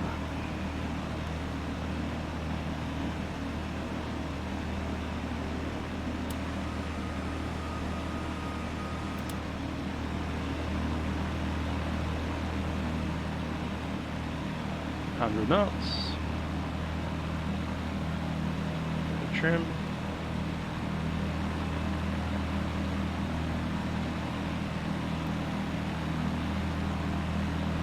Traffic Solomon, Mooney 2 is overhead the field at 4,000, turning midfield downwind for runway 18.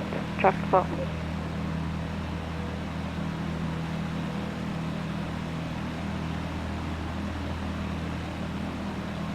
Traffic Solomon, X-ray Tango Zulu, turning final runway 09.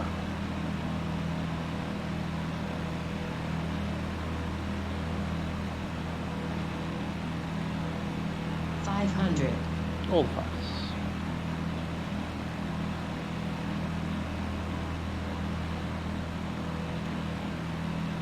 And Mooney Stall is turning downwind. 09, runway 09, Solomon traffic.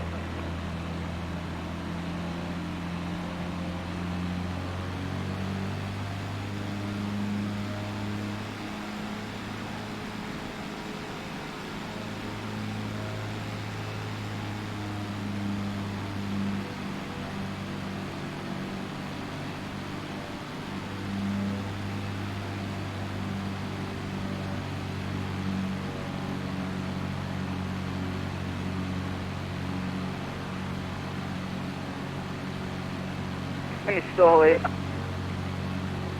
Gentlemen, do not. Solomon.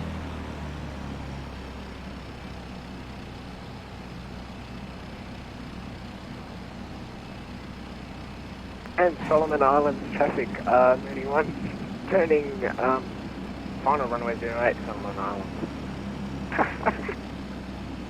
Lovely. Didn't quite make it. Go outbound for a second. Kind of a half-hearted U-turn and go back in. Solomon traffic, X-ray Tango Zulu vacated, runway 09.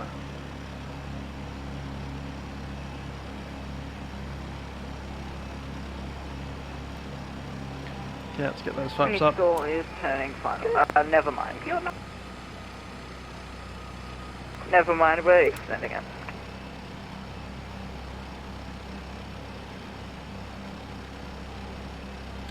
Yep, battery lights all the way out here. I'm assuming they can get normal power out here as well. They are running an entire, you know, mine. Traffic Solomon, not Solomon Islands that the Japanese invaded about 60 years ago. We are final, runway 09. We have the Mooney claim in sight. Traffic Solomon.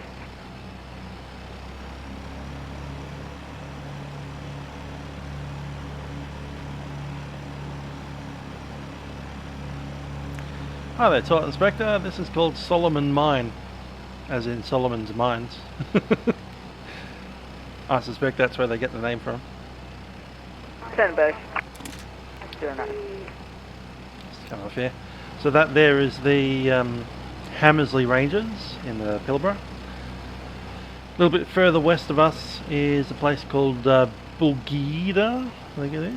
but we're not going to go there today. It's a bit further away. Instead we're going to head down to Paraburdoo and finish off what we're doing here. Yeah, Bulgate is over there. But between us and Paraburdoo, there's a little township without an airfield called Tom Price. It's actually one of the larger towns here. For whatever reason, the largest town that we've been to today doesn't have an airfield at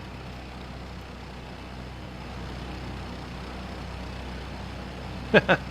King Solomon's Mines. Traffic. Yeah. Traffic. Look at that. Let's get out of here.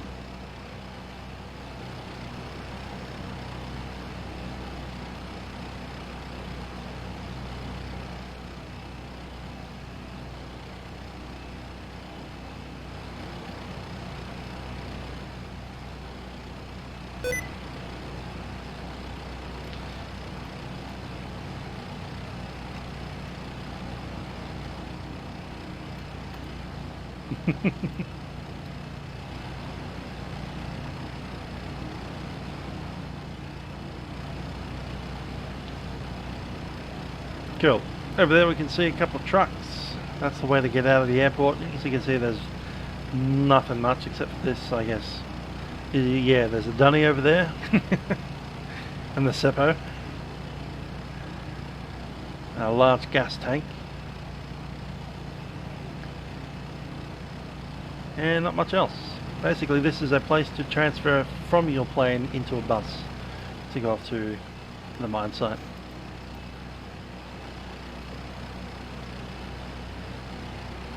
How much fuel do we have?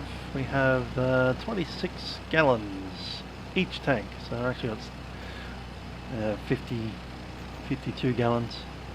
We're going to move over to our final one, which is Solomon down to Paraburdoo. We're doing 150 knots. Not too much there. 17-minute flight. It's only 20 minutes away.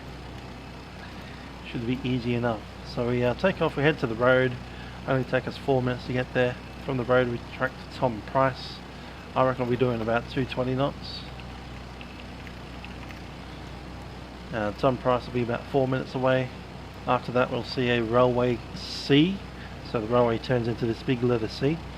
And then from there we'll head to Paraburdoo, 6 minutes away.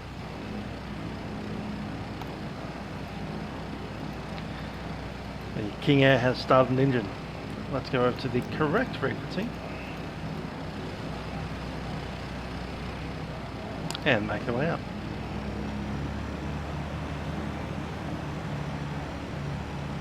We still vacated all runways, Solomon track.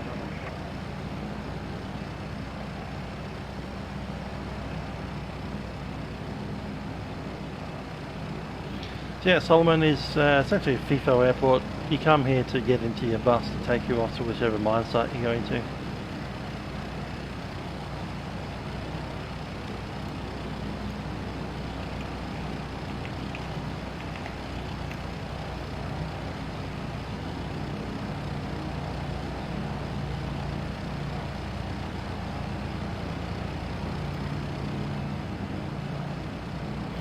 The Solomon mine used to be have gold there, so you could oh, I just turned our engine off actually.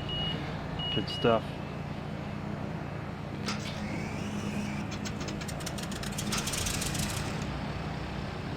So yeah, there used to be gold there, and then they switched over to copper. Solomon traffic, Bravo Sierra Delta, mic check. Reach fine. Yeah, 5x5, welcome to the session. Traffic Solomon, X-ray Tanker Zulu, we are taxiing out runway 09.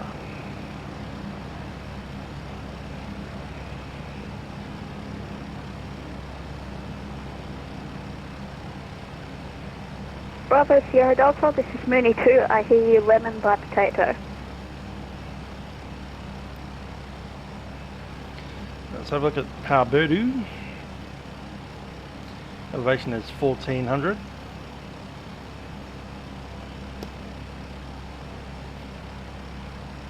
And we'll stop here.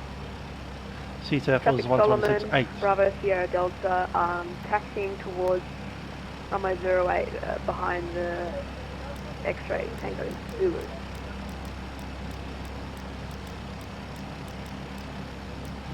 Cool. Traffic Solo and X-Ray Tango Zulu entering runway 09 backtrack. Solomon traffic, Mooney 1 is behind the Duchess. We'll be also tapping runway 08. First stage flat for takeoff. Quick check.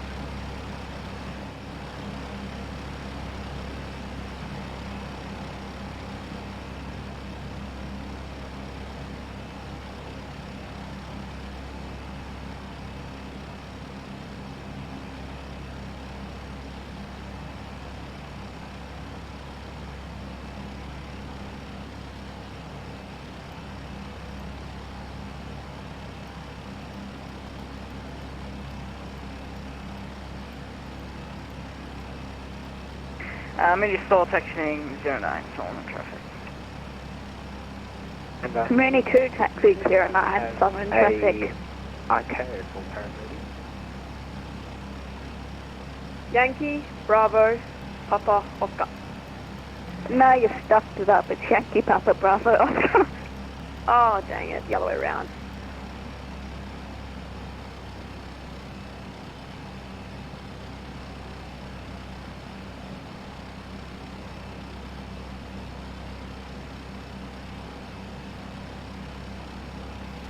These airports don't have parallel taxiways because you normally don't get Bravo enough 0 traffic Delta to worry. holding short runway 08. We're going to backtrack. 09, backtracking after the following aircraft takes off.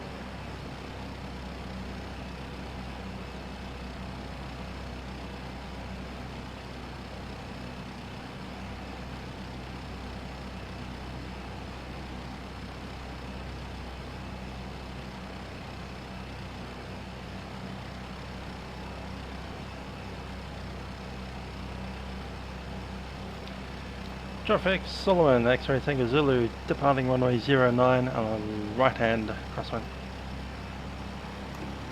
Mixture fully rich, everything's ready to go. That's before you throw all that away. Yep, that's all good.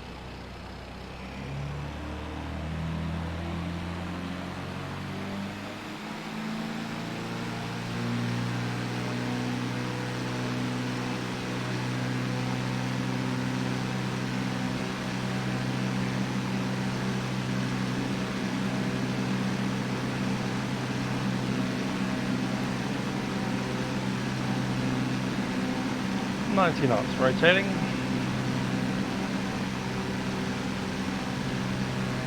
Holy rate, you're up. Average about 110 on climb.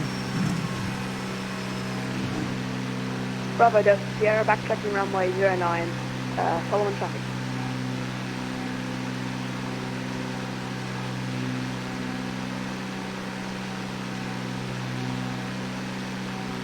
Okay, we've got a 7,500 feet. MSA is 55. Flaps coming up.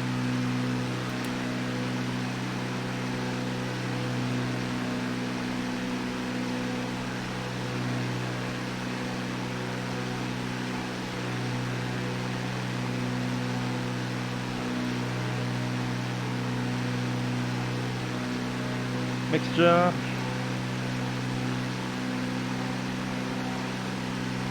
Okay, the time is 3-0, bang on the dot. That will make things easy. Okay, 34, 38.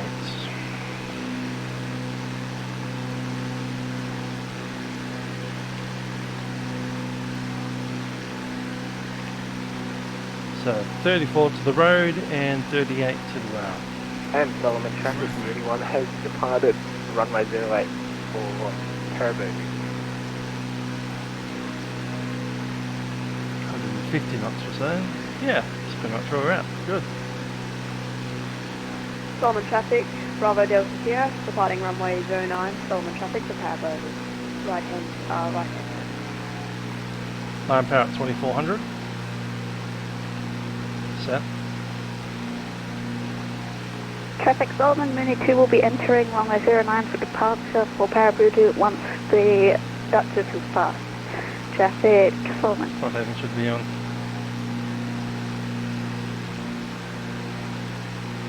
151. Okay. After that'll be 221.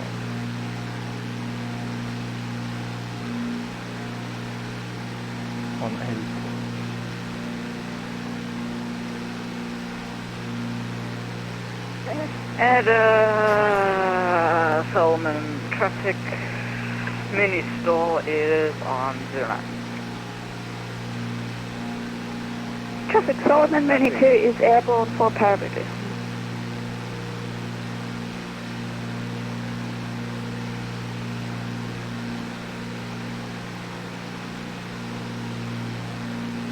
Solomon traffic mini 1 is departed quickly, passing through 4,500 feet or 7,000.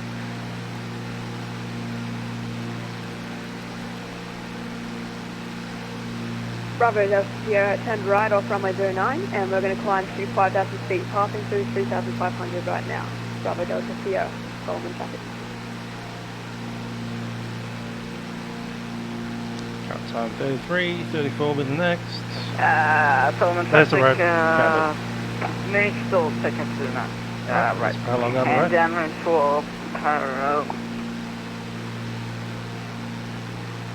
Paraburdoo.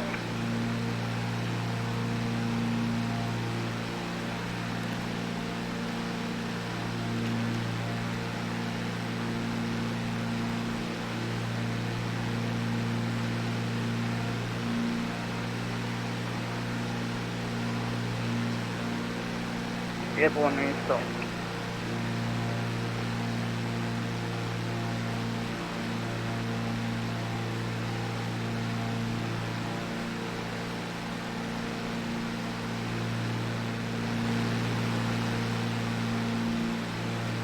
And that's enough height for today.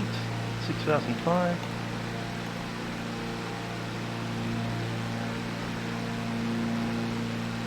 Still slightly west.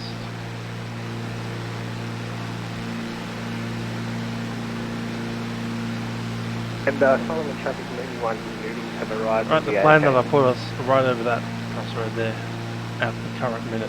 So a little bit to the left of the track. Enjoy your Asian-y spaghetti.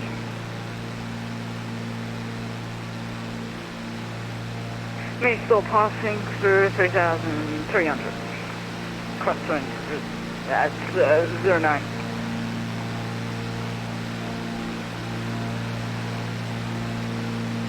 Mooney 2 passing through 4,300 for 7,000 direct Paraburdoo. There's that road. I want to be right on that corner. Pretty much now. So I'll start the turn heading 221.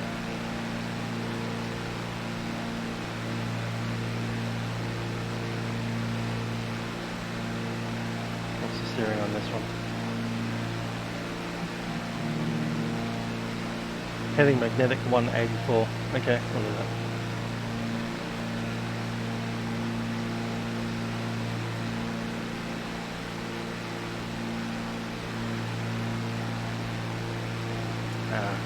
Randomly gained 1,000 feet. Oh, it said 7.5 anyway, that's fine. Should have been on an even. Already eaten, Mr. Aaron. We had some steak.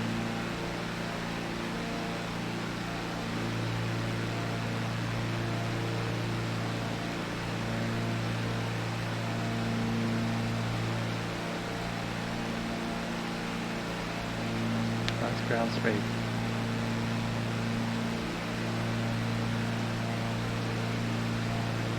Truck's 185, showing 184.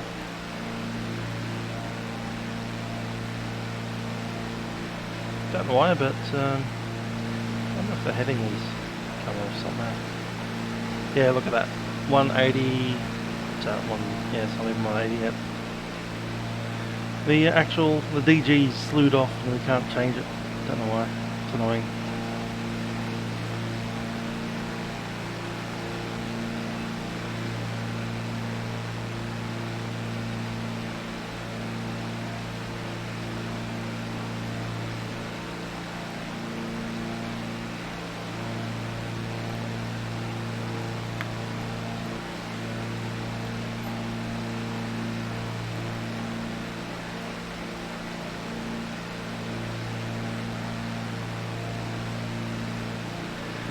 So it's said that the very first explorer to come to the shoreline of the Pilbara was William Dampier, an English pirate, privateer, explorer, person with a commissioned warship, all of the above, at various times in his life. The year was 1670s, 1680s. And one of the things that they noted on the ship was their compasses would keep on coming off their headings. So they were showing magnetic variations of 10, 15, 30 degrees sometimes. And they did make a note of that. Of course, it was just back in those days they didn't exactly know how you get these big anomalies around the place. That's pretty obvious now. All the iron ore in the ground here is attracting the magnets in their compasses. So they're showing huge magnetic deviations as coming into the shoreline of the Pilbara.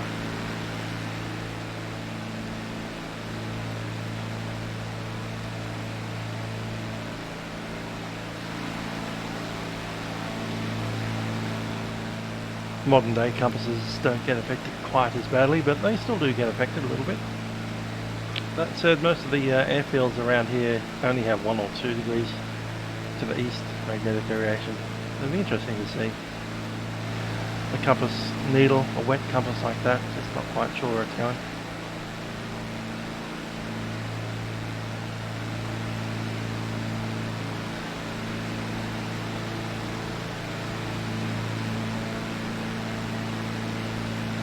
That, I'm thinking one of those is the railway, that one, the one closest to the mountain.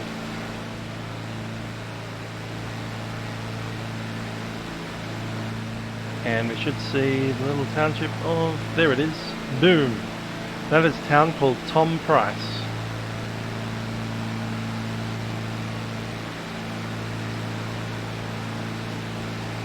Time's at 39, cool. Said 38 and it's 39, there it is. The Tom Price and the railway that comes through and then splits it off. Traffic, Bravo Sierra Delta is climbing to 7,500. Hello JB Aviation, not sure when I'll be flying the 74 again. Sometime next month I'm assuming. Probably the Dash 8, 747-8F. It's always fun to get the 4-engine planes out. So Tom Price is the town that we're looking at down below. No airfield here. It's the largest town we've seen so far in this entire stream. Tom Price I think it's got about 3,000 population. Let's see. I should have looked that up. Yeah, 3,000. 3,094 as per the 2016 census. There's a high school right about there with its big playground.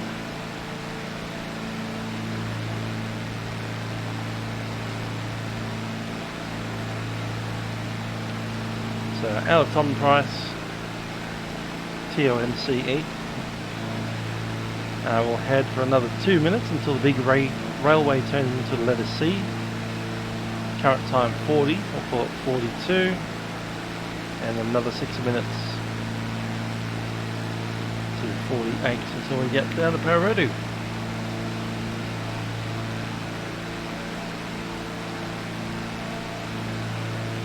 Bye bye Tom Price High School.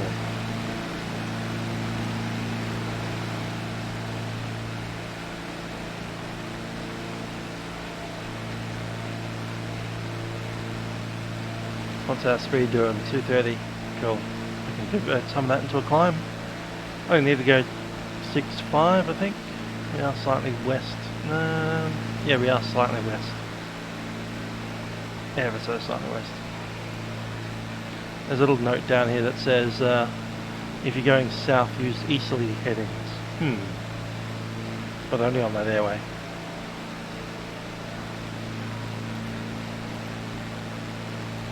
And we're not on that airway. So I'm looking at. Jack Browser has finally awoken the minds. Good stuff. Interesting occupation. It's not something that I've ever been involved in. I don't think I've got, well, I've got some family that lives out in the Pilbara, not really family, friends of family, friends of my mum's actually, and they don't work in the mines, they work with the Aborigines, doing the housing stuff. Very interesting stories that they have travelling around here.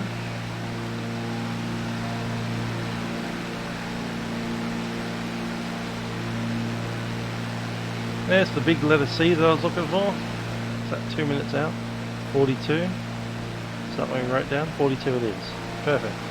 So there's the big letter C that I've written into my flight plan as a kind of speed check. Which means that our next waypoint should be on course 6 minutes. Mic check. 5-5. And switch over to Paraburdoo. 22 miles out. Check the CSAT for Paraburdoo. 126.8. What's the point? It's like one thing away. Why did that change it? One's a big airport for an actual town, and the other one is a company-owned private airport that you're not allowed to land at unless you're a contractor for a mine site. Yeah, but like it's one decimal off. Like you go from 0.7 to 0.8. That's cool. Just so they're not on the same frequency and not talking to each other.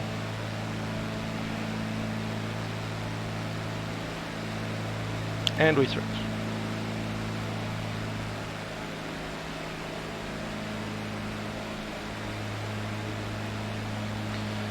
Alright, we're coming back on the power. With any luck we can get into this airport without using too much speed brake, but it's there if we need it. Back down to about 9 manifold. Increasing the fuel mixture. Time 49. Traffic Paraburdoo, Mini 2 radio check. I read you 505. Paraburdoo traffic, X-Ray Tango Zulu is a Lancair Legacy. We are currently 16 miles to the north of the field. We estimate circuit time Paraburdoo at time 49. And we'll be setting up to join downwind runway 06. Traffic Paraburdoo. Traffic Paraburdoo, Mini 2 is a Mooney Acclaim, 20 nautical miles to the north of the field.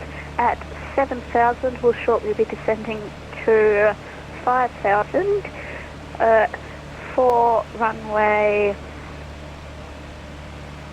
06, and we'll be estimating circuit time at 5.6 for Mini 2. Traffic Paraburdoo.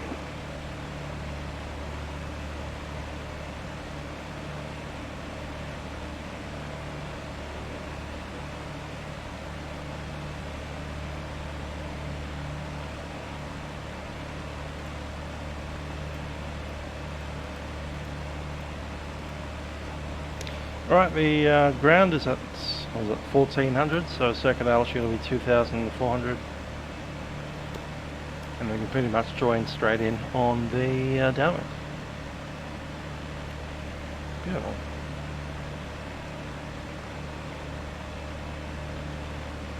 And Paraburdoo traffic Mooney 1 has returned from Oh, Kelly. but they're not finished. We'll be inbound. Ali Gorbandi. Miles out, and we'll be inbound from runway 36 Paraburdoo. Yep. 0624 with a wind from the east. So I'm going to join in straight on to a downwind runway 06.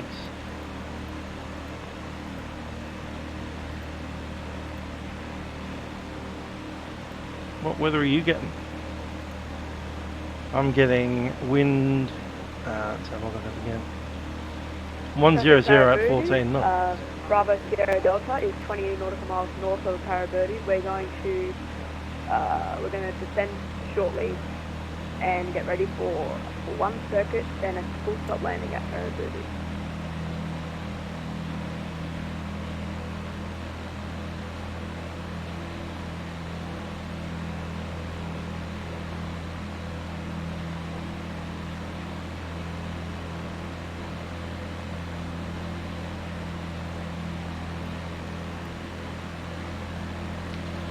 Paraburdoo traffic, X-ray Tango Zulu at 10 miles north of Paraburdoo. We'll be joining a runway 06 downwind. Estimate circuit time 49. Paraburdoo traffic. Traffic Paraburdoo, Mini 2 is 10 nautical miles to the north of this field, inbound for runway 06, estimating circuit time 52 now, traffic Paraburdoo.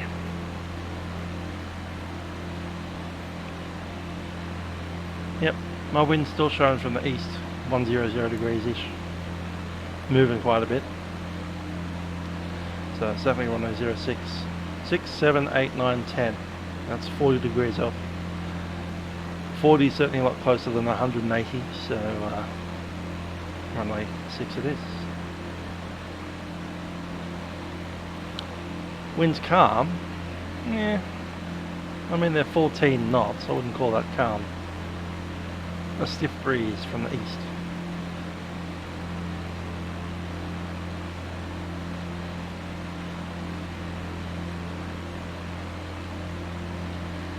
Four miles out, runway in sight.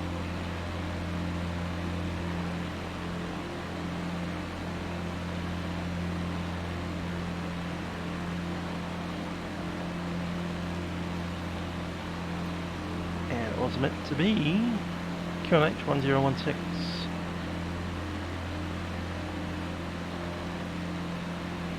Since he's not here to make the call, Mini 2 will make the call for him. Mini 1 is overhead the field at 7,000, tracking heading 178 for some reason, and he is not joining any approach just yet.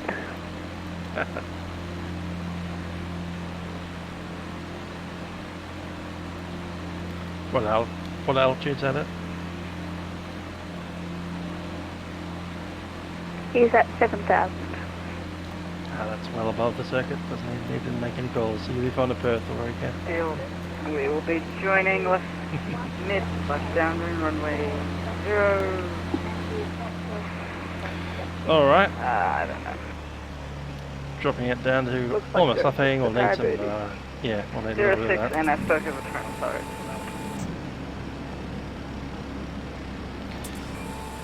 Traffic, Mooney Time 1 to get down. has not finished his need of had to ditch him, but I'll join a 3-mile final for runway 06.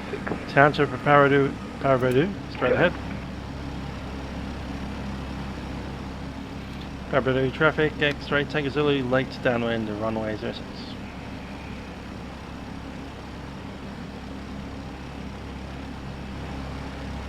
Traffic Paraburdoo, Mini 2 is joining a downwind from runway 06, traffic Paraburdoo.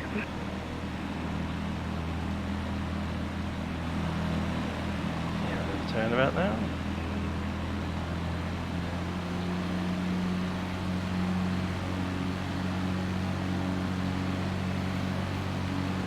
Brakes are released, undercarriage is down. Mixture full rich, prop is fully forward. Pump is on. Paraburdoo traffic, X-ray Tango Zulu is base runway 06.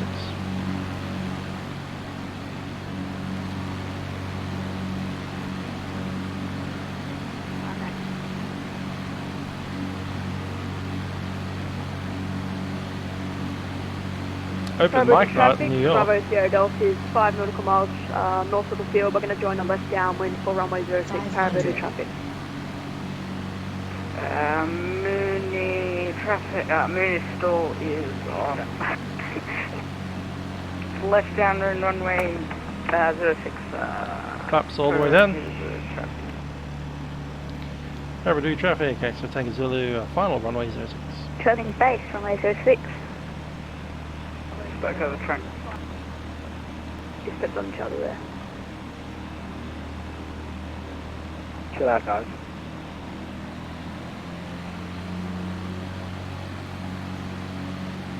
Paraburdoo traffic, Mooney 1 is final, 3 nautical miles out on runway 06, will be number 3 behind Mooney 2.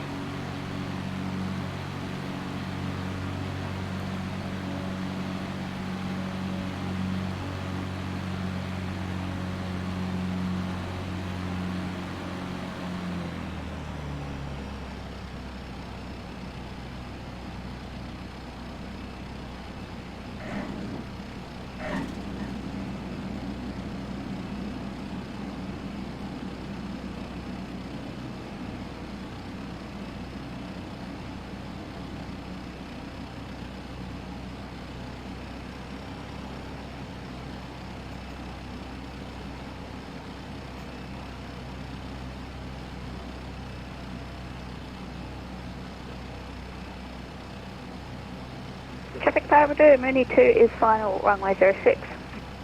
Sending downwind, Mooney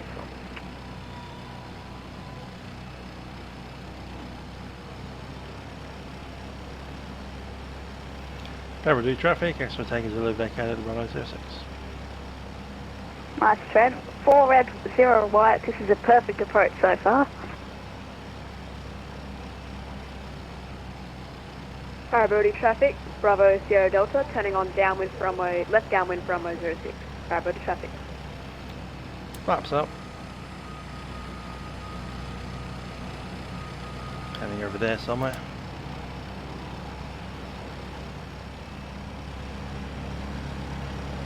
Loving all these cars over here. Traffic Mooney 1 is on short final, runway 06. Oh, Mooney stalled, turning back.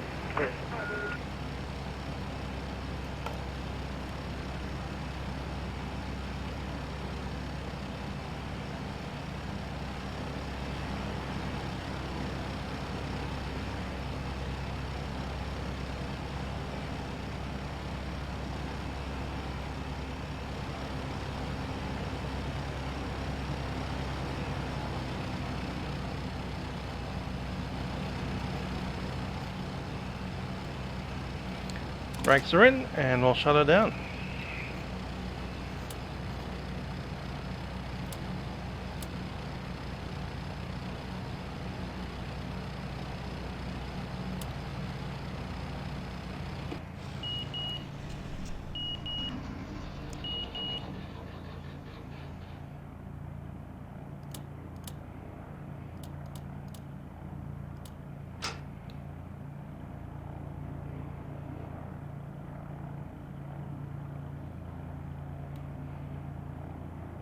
There's a little click spot to grab, there we go.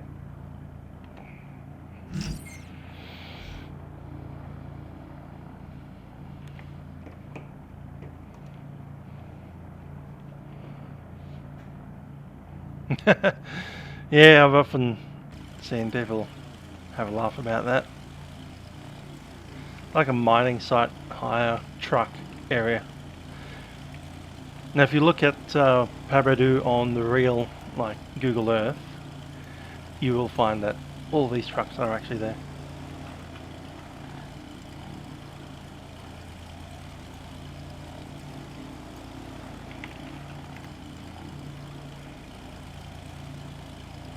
Zoom it in.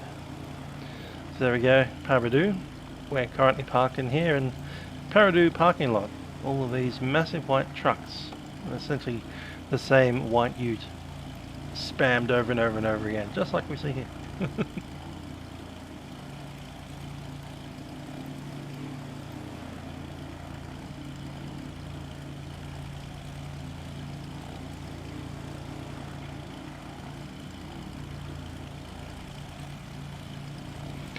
Anyhow, time to push the aircraft back into its little spot. That's the GA parking just behind us.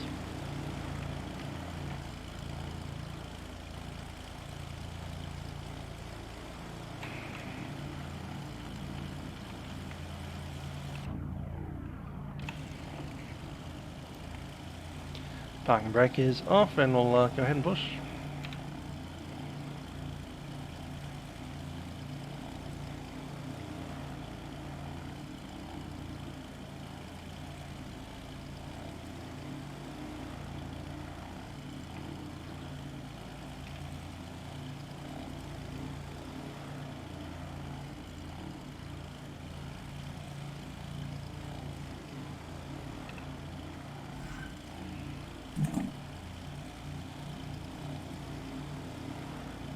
Cool.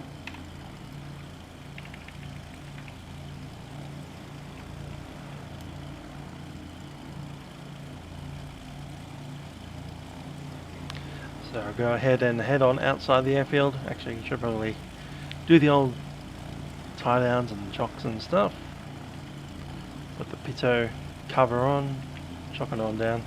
This isn't an air-to-air product, so basically this isn't really simulated. We're just doing the old pretend to walk the avatar dude around. Pilot won't even get out. It's kind of sitting in there all night. That's alright. We'll head over to the gates. Take one of these utes, or maybe catch the bus over there. Head on into town. Town from Paraburdoo Airport's it's relatively far away. It's about maybe 5-10 kilometres. See, it's 1, 2, 3, about 4 runway lengths to get into town.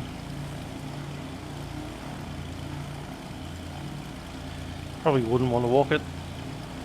Looks like one of those 110 km/h highways.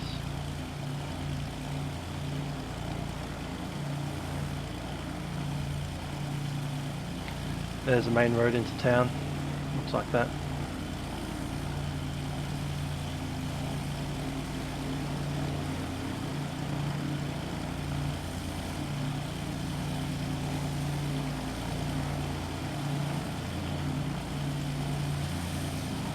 Anyhow, here we are, Paraburdoo Airport.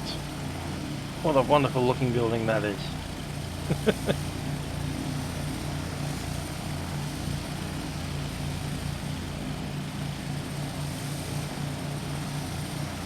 Oh, look at that, you got one engine shut down for your taxi. That's cool.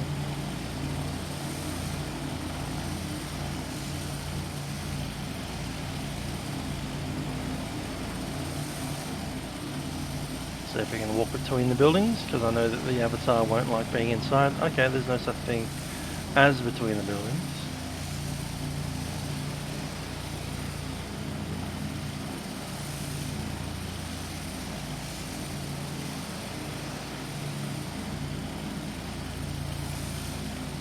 Random garage here.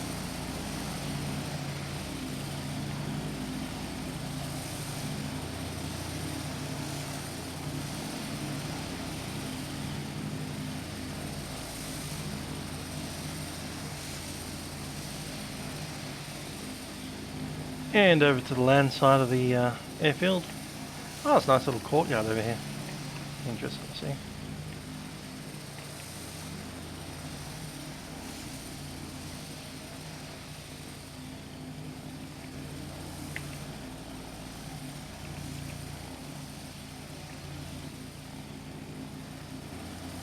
Covered as well. Nice.